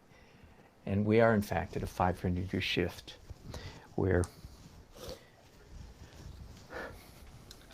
modernity is just not holding up the way it used to, the way it did for 500 years. That needs some explanation. If modernity is essentially the view that mankind is a, central processing unit, a brain on a stick, a cogitating machine, a rationalistic animal, and that's his essence. I don't deny that all those things are true to a degree. I would deny that they are the essence of humanity, and most Western thinkers are agreeing with me. Now, some of you are jumping and said, oh, I get it. We've now entered postmodernity. I'm going to throw you a curveball. So everybody who hasn't abandoned me now. Hang on just a second. Let me think about my painting. Of course, I still have a lot of work to do on that. I think what I'm going to do now is go ahead and do the broken. I can do this while everything's still wet. I'm going to do the broken color layer. I'm pretty happy with the focus, the softness, the color. There's already quite a bit of broken color in the painting, and broken color is a really fascinating and tricky. Let's leave philosophy for a minute and get back to painting. Broken color is a fascinating dynamic. It does some fascinating things to our brain. And some of you guys, some of my regular listeners have helped me with this because you actually look up articles and scientific explanations more than once to what I'm saying. So let me describe, first of all, define what is broken color. That means I'm going to put paint on the canvas, here and there, here and there, here and there. And the paint that I put on is going to be essentially the same value. Now, value means lightness, darkness. Okay? So I'm going to put paint on the canvas, here and there, that's the same value as what's already here and there and here and there. But it's a different color. All right? So this next phase, when I'm doing broken color, by the way, I often, when I'm doing broken color, I accidentally, so to speak, I accidentally slip into, in addition to that, to pushing color. In other words, I'll do some places like, for instance, there's a little bit of like raspberry red purple right here. And I might do a bit of even sharper, more intense raspberry. That would be an intensification. There's a bit of red right there. It's very possible that I would do either on it, that spot, or next to it, a more intense red. So that wouldn't be broken color. That would be pushing color, what I call pushing. But broken color is, say, I've got this purplish raspberry line right here, would be if I come in and put orange or green in that line of the same darkness. See, it's kind of a dark color. So I want to match the darkness, but make it a completely different color. So this broken color has nothing to do with realism. I'm not trying to make the painting look more like a photograph. I'm not trying to make it more realistic. Quite the contrary. Generally speaking, the broken color phase is an abstract exercise, not realism. All right. Now, what's fascinating about it, and one of the articles that one of you guys sent to me, a scientist, of course he or she could be wrong, but some scientist somewhere did some study and went so far as to say that there are two separate parts of the brain. That makes sense. So there's 38% of the neurons, of the neurological cables going into our brain are visual. 38%. The other 5 senses have to divide the other 62% up between the 5. So, 62 divided by 5, that'd be roughly 12% for each of the others, if they were even, which I'm sure they're not. But 38% is visual. So the visual is a huge part of our mental processing. And two parts of the brain. One part of the brain discerns lightness and darkness, focuses on light and dark. Another part of the brain focuses on color, variance in color. And these two parts work together to help us interpret the world around us. Well, if that's true, according to this scientist, the reason I think it's true is because it makes sense of my experience. If I put two colors down next to each other, they're the same value. So the light-dark side of my brain sees them as one unit. Are you with me? But the other part of my brain that does color sees them as two separate things. So what actually happens is my brain toggles, goes back and forth with lightning speed between these two parts of my brain. It's one, no, it's two. 1, 2, 1, 2, 1, 2. Creating actually a shimmering, glimmering effect when I look at the painting. And that is indeed what I experience. Hey, baby. Hello. Oh, boy. My wife just brought me some good leftover lunch food. Thank you. Oh, is this something for me? No, that's okay. That's Mark's. I am expecting some good packages in the mail today, so if they come, let me know. Thanks, sweetie. So one of the main reasons that I do broken color is because I experience this shimmering effect, and it is fascinating to me. So here we go. I'm rather arbitrary about the way I do it. I can imagine now, there's already quite a bit of broken color already in the painting. What a sound! Did something happen?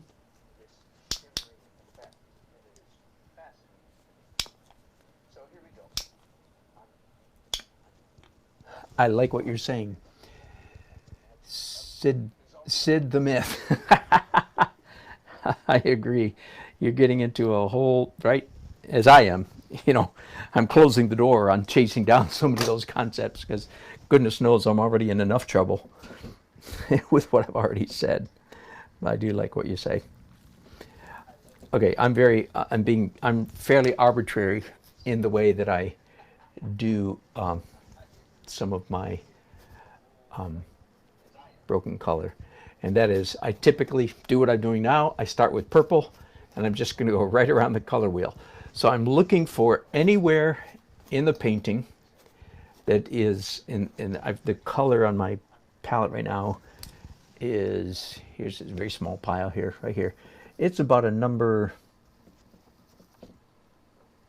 I had just enough liquid to make it flow and to make it transparent. It's about a number 7, I would say.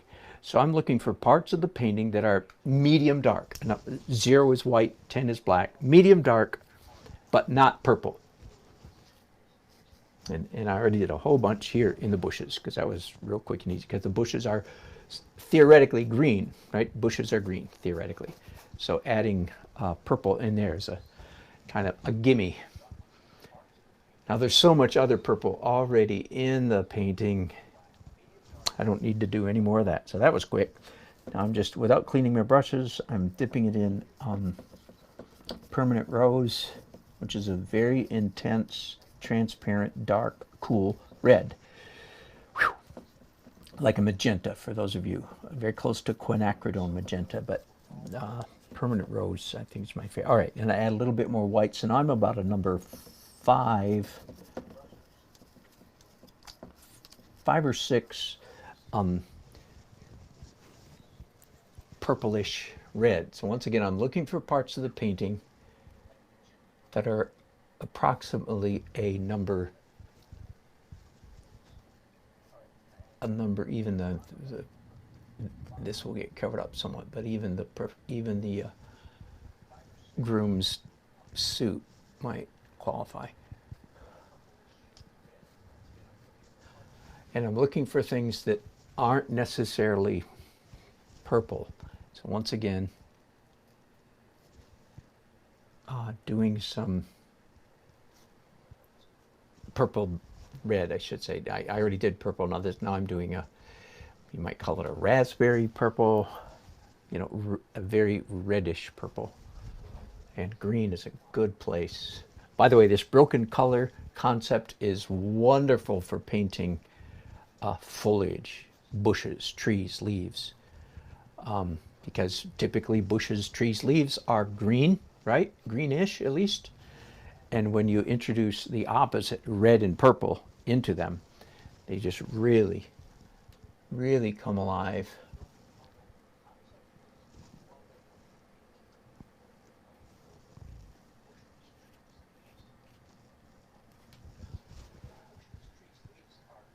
All right, enough of that. I'm going to just not clean my brushes per se, but just give them a good vigorous wipe with a Kleenex.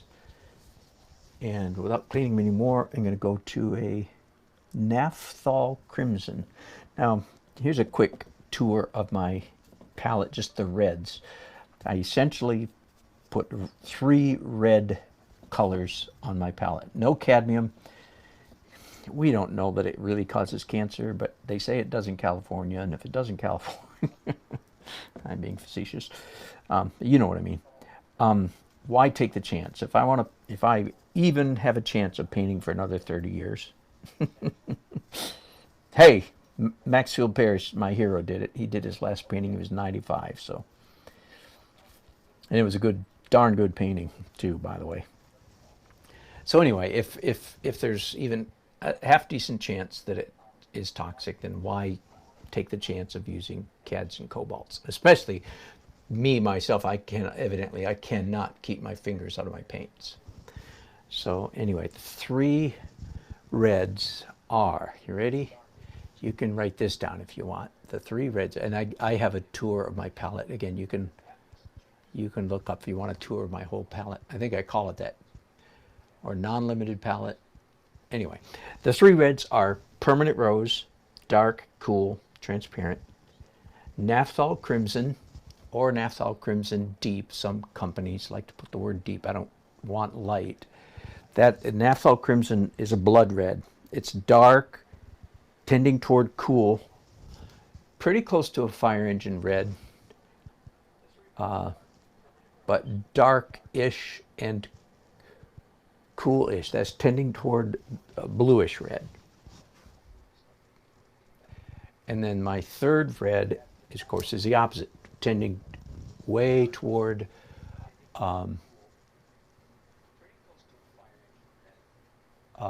orange, is Scarlet Lake. I believe the word lake simply means transparent.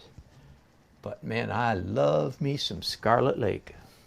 In fact, 2 of those colors, the Permanent Rose and Scarlet Lake, are just, I know we're not allowed to have favorites. It's kind of like having children that you like better than the others. So as artists, we're not supposed to have favorites, but golly, I gotta admit, I just love Scarlet Lake and Permanent Rose. So those are my 3 reds. That's all I'm gonna do. All right, so let's go back to philosophy. Yeah. You were hoping I'd forget? No such luck.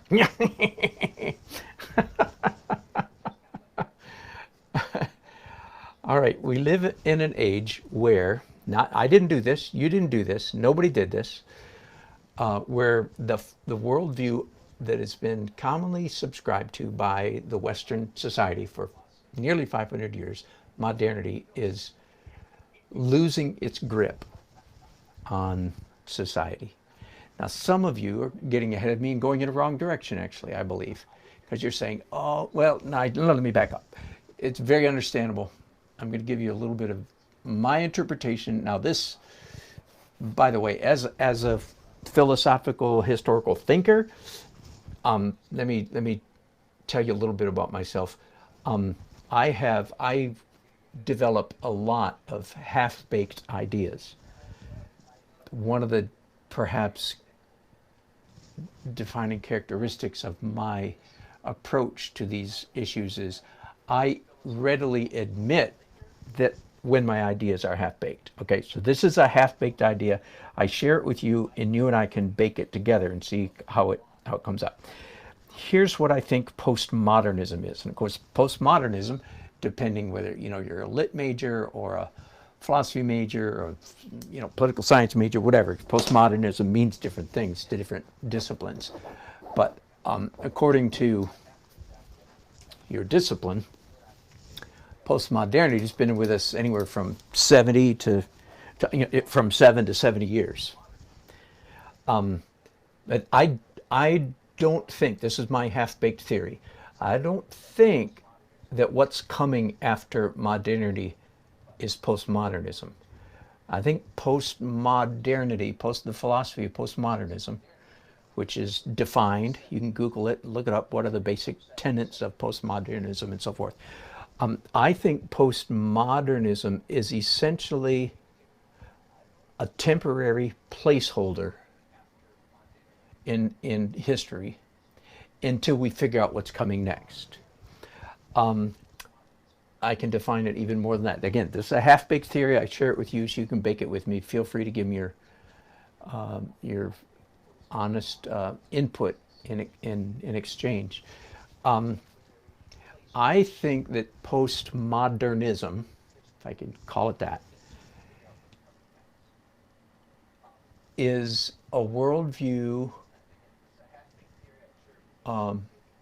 proffered, proposed, spoken by historical philosophical thinkers who are seeing the same thing I'm thinking, who are seeing the same thing I'm seeing, like, whoa, the world is changing, the world is shifting, modernity is gasping its last. Okay, so I think postmodernism is a worldview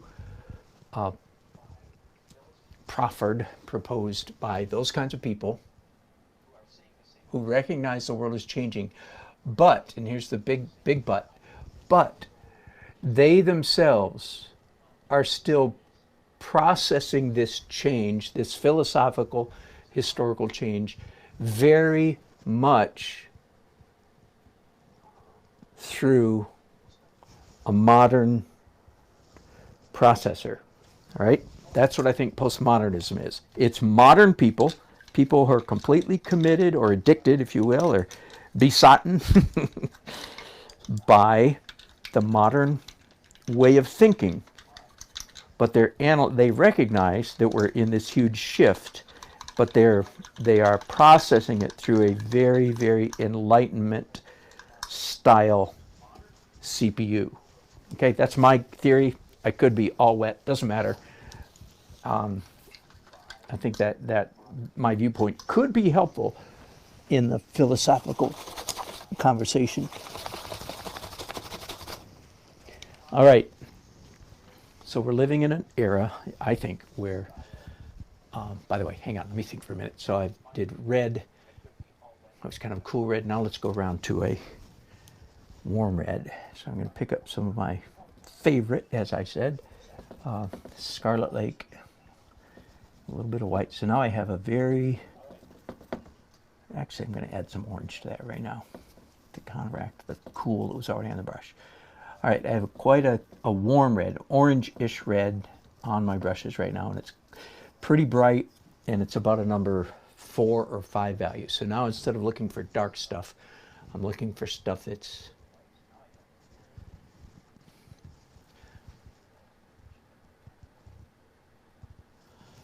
medium light. All right. Again, y'all, you caught me on if there's any newcomers here, you caught me on an extraordinary, I've never gone this deep. I've never done a deep dive this deep on philosophy in 3.5 years. But hey, some of us knew it was coming. It was only a matter of time. And I recognize that there's only a certain segment of my public that gives one flip and rip about anything I'm saying. Okay, so you're not alone. If you're going, oh, good grief, when he's going to get off this. Okay, you're not alone. But I'm going to keep going anyway, because it's my channel. I'll cry if I want to. You would cry too if it happened to you. Bop, bop, bop, bop, bop. All right. It's nothing worse than some guy that makes some stupid joke and then laughs at his own joke. Oh, boy. Hey, I didn't ask you to come here.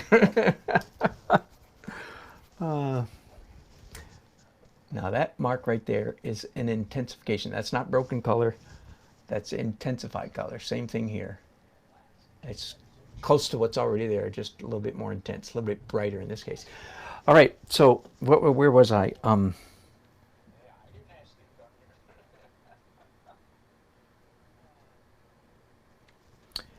I guess we're back to big issues. All right, so modernity is, I've been saying for 10 years now, the modern worldview is hemorrhaging. Picture a broken dam. The modern worldview has lost its grip on Western civilization. It's not, no, that's putting it too strongly. It still has a grip on a lot of people. It has lost its hegemonic. It has lost its unquestioned, unanalyzed,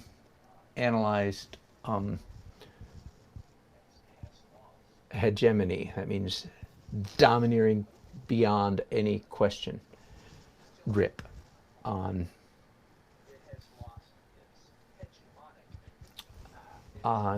Western civilization. So you may ask, so what's taking its place? Well, first of all, nobody will know, including me, nobody will know for about 100 years. Okay, these 500-year shifts don't happen overnight. It's a 500-year shift, but it's not like, it doesn't have a hard corner, right? It's a curve. It's a curve in history, not a sharp corner. So we won't know for 100 years, but I have a few guesses, and I might be wrong. Are you tired of me saying that yet? No, you're only tired of me saying that if you agree with me. If you don't agree with me, you're glad every time I say I might be wrong, because you're going, yeah, you are wrong. All right, that's enough red. Here's then what has lost its grip on the Western imagination. If modernity is the belief that man is essentially, that is at his essence, at his core, and his summum bonum, his great good. What is man good for anyway? Well, all he's good for is thinking. That has lost. And here's some hints. Now, we read of it in some postmodern thinkers, but as you already heard, I think postmodernists, by and large, are hypermodern thinkers analyzing the trend we're all going through together. If the ability to think, process, cogitate, Aristotelian logic is the essence and the great good of a human creature, then what do you do with things like creativity, imagination, intuition, and here's a big one, all the invisible realities, unmeasurable, untouchable, unseeable, unhearable, invisible by realities, by which every real human being in the modern world actually lives their life. Okay, so what I just asserted was that modernity claims that human beings are essentially thinking creatures. And yet the fact is that every one of human being within the sound of my voice, whereas they claim to cling to the tenets of the Enlightenment, it's a little bit more precise than modernity, because it's really the Enlightenment. The Enlightenment is modernity on steroids. They claim, here's what modern man, mixing my terms a little bit, here's what modern man claims. They believe in the superiority of science. In fact, I would propose, and I might be wrong, that most people who trumpet the superiority of science most emphatically actually believe in a religion called scientism. So it's not science per se, it's science exalted to a religious state of belief. Do you believe in evolution, for instance? You see, that's a statement of faith. Because if something is scientifically true, you don't assert your belief in it. That's too much of a. I would love to talk about that more, but as you can see, that's a knotty issue. Somebody already got mad at me, I'm sure. Let me go back. The very same human beings that would claim most emphatically, right emphatically, that they live their lives according to only things. No, let me put it this way. I'm going to define naturalism for you, which is a modern / enlightenment view of reality. Naturalism. That is to say there is nothing outside what the five senses can see, touch, taste, hear, feel. I don't know if I got them all. Five senses. Here's a profound irony. The very same people who would vehemently, in a religious fervor, declare that they are naturalists and only believe in what can be measured, nevertheless, actually live their lives not according to any of those. They actually live their lives, what drives them, so to speak, are not those scientific certainties, but invisible realities. What do I mean by it? Don't get nervous yet. I'm not going all religious on you yet. In fact, that's another conversation for another time. Almost every human being you know, what drives them are invisible realities, things that don't fit in a test tube, can't be measured, can't be seen in a microscope or a telescope. Things like love, grief, hope, ambition, expectation, discouragement.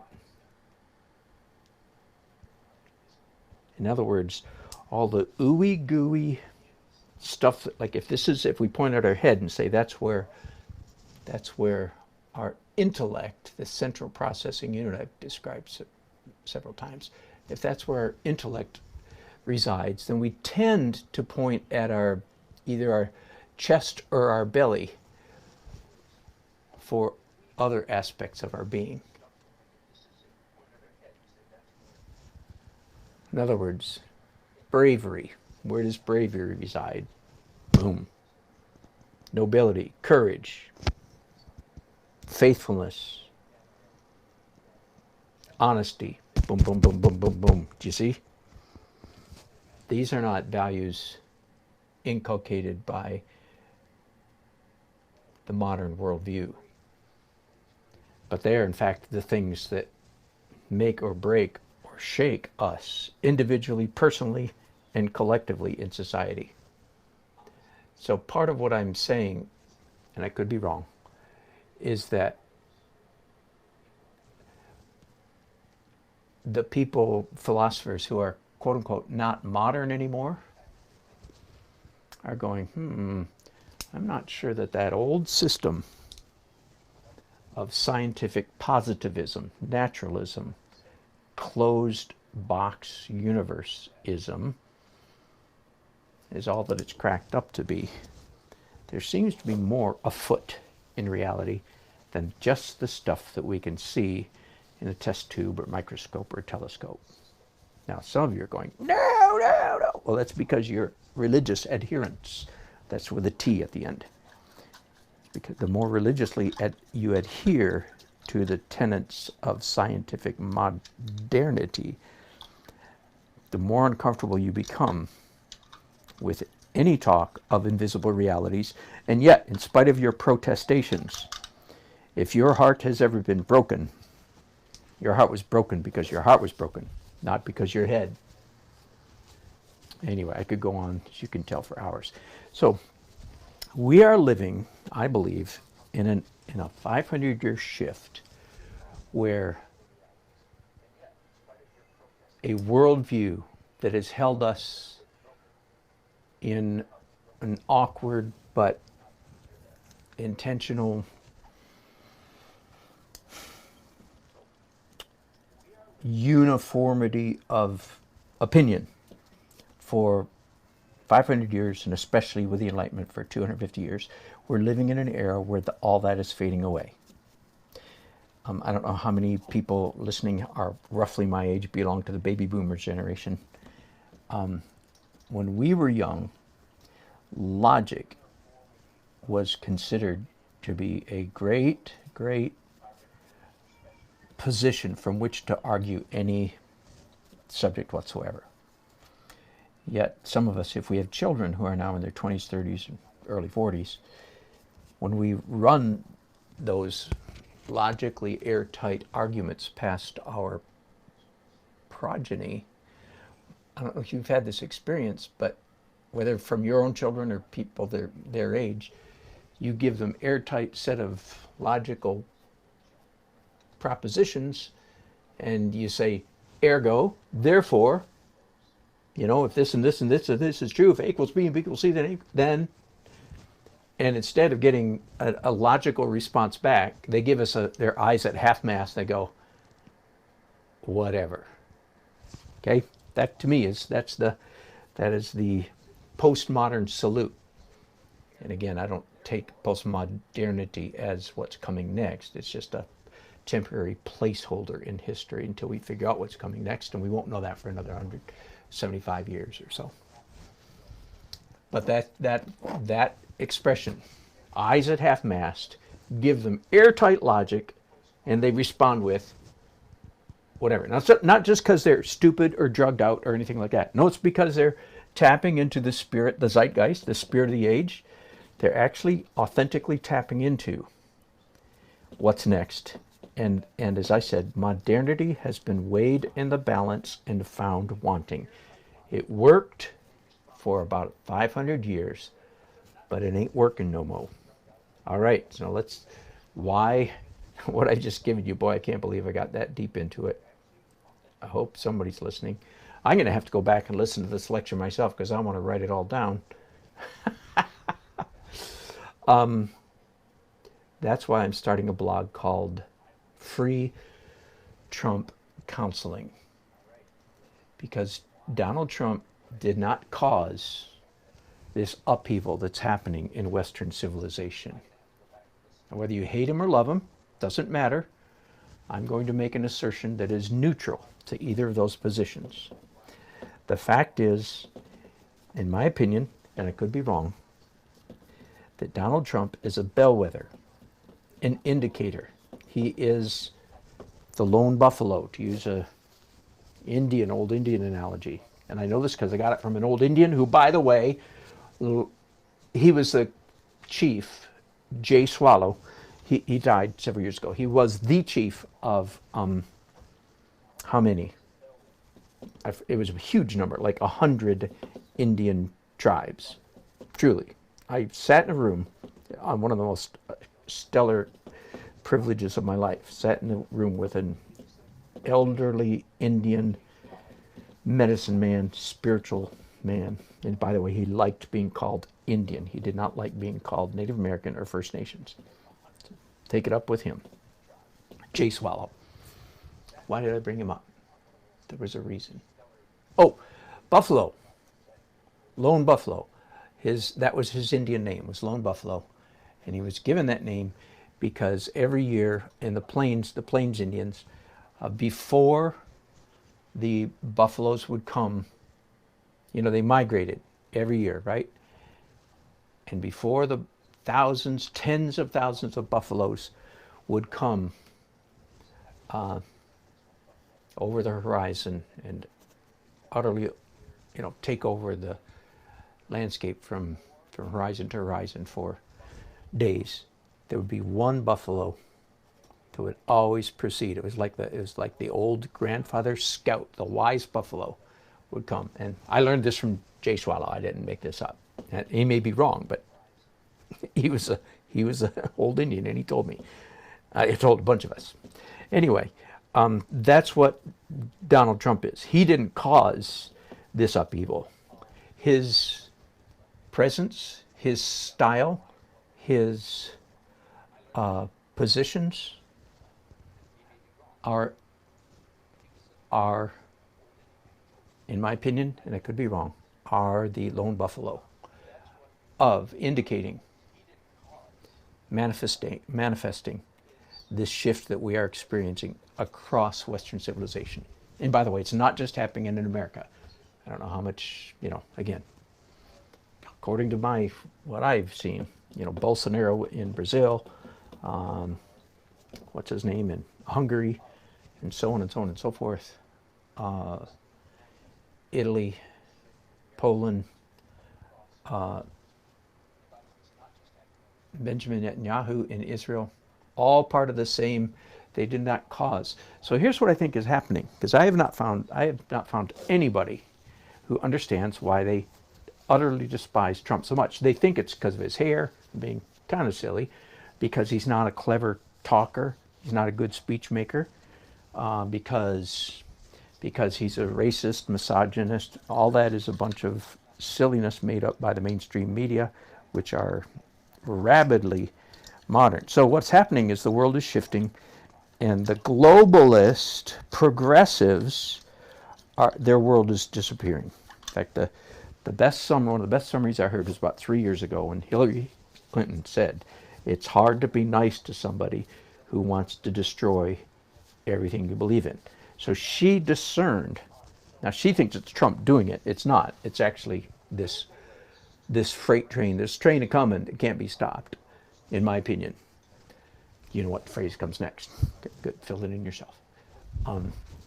So that's why people that despise Trump, give them credit because they're actually philosophically or spiritually sensitive, attuned people, and they can tell that something's shifting, and they liked the old world, the progressive world. They liked Obama's world. In fact, Republican and Democrat, both up until now, have been strict adherents to the modern worldview. And again, even though Trump didn't cause it, he's the primary figurehead. Around the world, he is the primary figurehead of this shift that's happening, of which he has nothing. Now, some of you think, no, I hate him because he's a misogynist. And again, bless your heart, bless my heart. I could be wrong, but I think that's just because of the propaganda of the mainstream media. That's all. He was never a racist before he ran for. He was never considered a racist before he ran for president. And then some of you say, yeah, but what about that tape where he says horrible things about women? Okay, let me put on my spiritual counselor hat for a minute. How many of you ever done anything stupid and wrong and bad and naughty? Every hand goes up. How many of you would like every stupid thing you ever said or done to be recorded and played for the whole world? No hands go up. Let me give you, and I'm not asking you to be a Christian or a religious person, but there's wisdom in these ancient writers. And here's one piece of wisdom. The Apostle Paul, who you've heard about, whether you hate him or love him, here's one of his bits of wisdom. He says in his letter to the Romans, okay, now you're getting, wait a minute, this guy sounds like a Christian. Of course I'm a Christian. I'm a part of the despised underclass in America. Okay, that's not, in my opinion. I could be wrong. The Apostle Paul says, it's not only that these people, he's talking about people, religious people who talk a good game but don't follow through with their behavior. He says it's not only that these religious people do bad things, it's what the real salient issue is, what do they approve? So let me propose to you a couple things. Number one, we've all done stupid, bad, evil, nasty things. You just didn't get caught. I just didn't get caught. Okay? If I want to be really mean and nasty, which I don't, but I'll go ahead and say it, Trump said all those horrible things back when he in fact was a progressive. Fill in the blank. Okay? Now, does that mean he's changed his stripes? Well, does anybody on the planet ever change their stripes? Some of you would say no, but you'd only say that if you were, because it would serve your argument. The fact is, of course, many people do change their stripes, so to speak. Many, that's the essence of the religious conversion, isn't it? Anyway,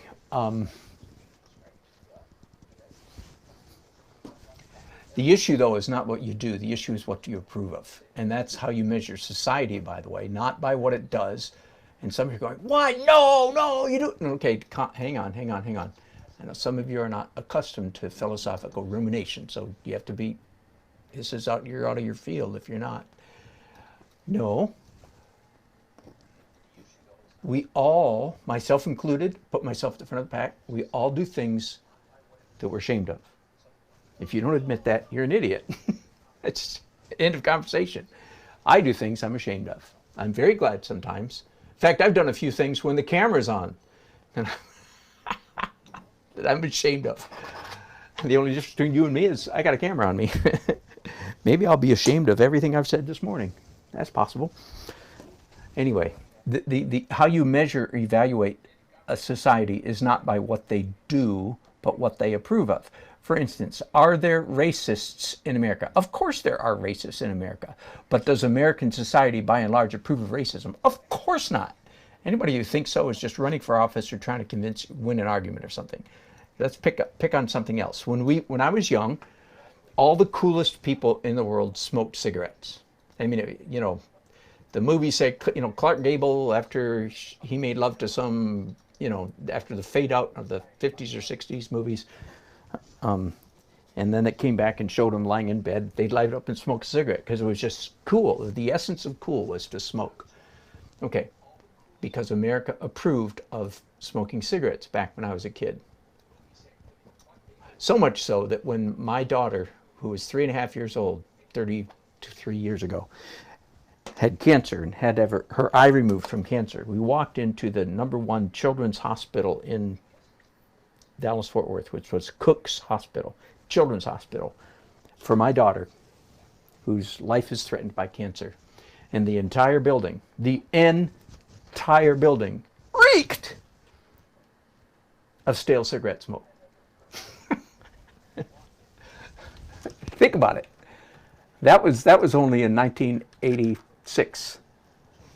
A children's hospital that treats mostly children's cancer. The entire building reeked of cigarette smoke. Think about it. My point is, has society changed? Oh boy, howdy, has society changed. Right? Now, do people still smoke in America? Of course. But does America approve of smokers? Of course not. Do you understand? See, there's an example. So that's how you measure, that's how I want you to measure me. I don't want you to measure me by the stupid things that I say or do when nobody is looking. Because I would be really embarrassed if you saw everything I ever did when nobody's looking. And if you don't acknowledge that, you're just a moral moron if you think that's not true of you. It's true of everybody.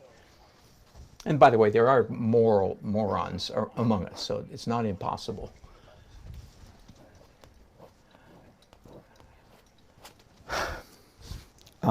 So anyway, so how do you measure Trump? By what he does?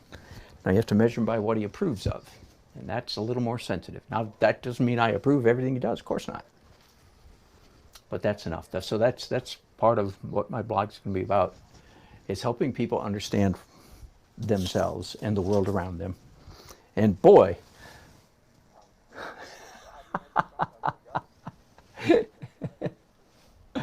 that's exactly right.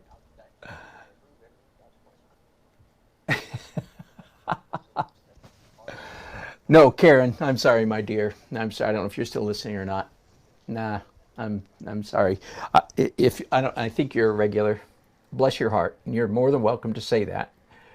Please stay off it. I've already talked about.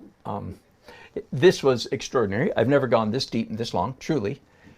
But part of my rationale is this is the real me. I'm actually a philosopher and who paints, not a painter who philosophizes.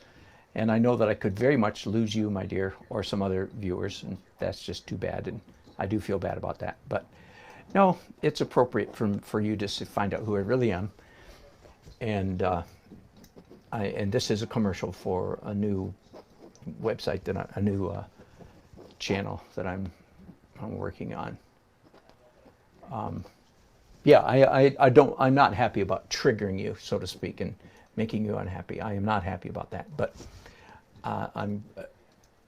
it goes under the heading of somebody needs to speak what needs to be spoken sometime. And you don't have to agree with me, of course. And I've absolutely peppered this conversation with the admission that I could be wrong. And I'm assuming you're going to pepper your comment with the same.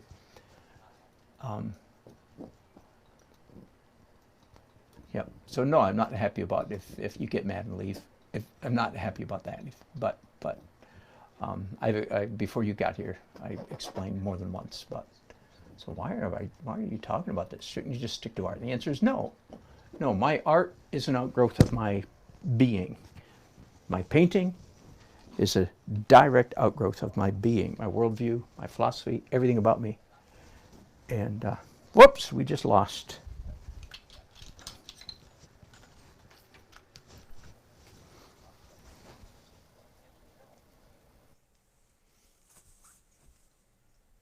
All right.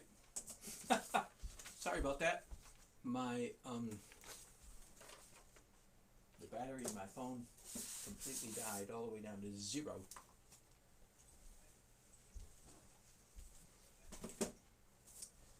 Are we back yet? Test 1, 2. I think we are. Hang on, let me get an in-ear monitor functioning here in a bit. Okay, I just thought of something kind of funny. This is a wedding painting, of course. I started last Friday for dear Rachel and Jake. And I mentioned to them that I was doing this broadcast, hoping they would watch it. I just realized now this dear couple is going to walk headfirst, innocently, into a major philosophical tirade. It wasn't a tirade, by the way. It might have been a lecture. I'll yield to that. Anyway, so the last thing I have to do, I think the painting is essentially finished. I might do another glaze after this dries, except for the bride and groom. Do we have sound? Testing 1, 2, 3. Hang on. We do not have sound. Okay, bear with me just.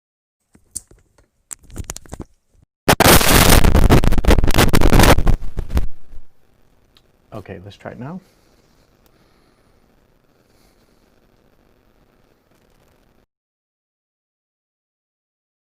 Anyway, I will finish these guys on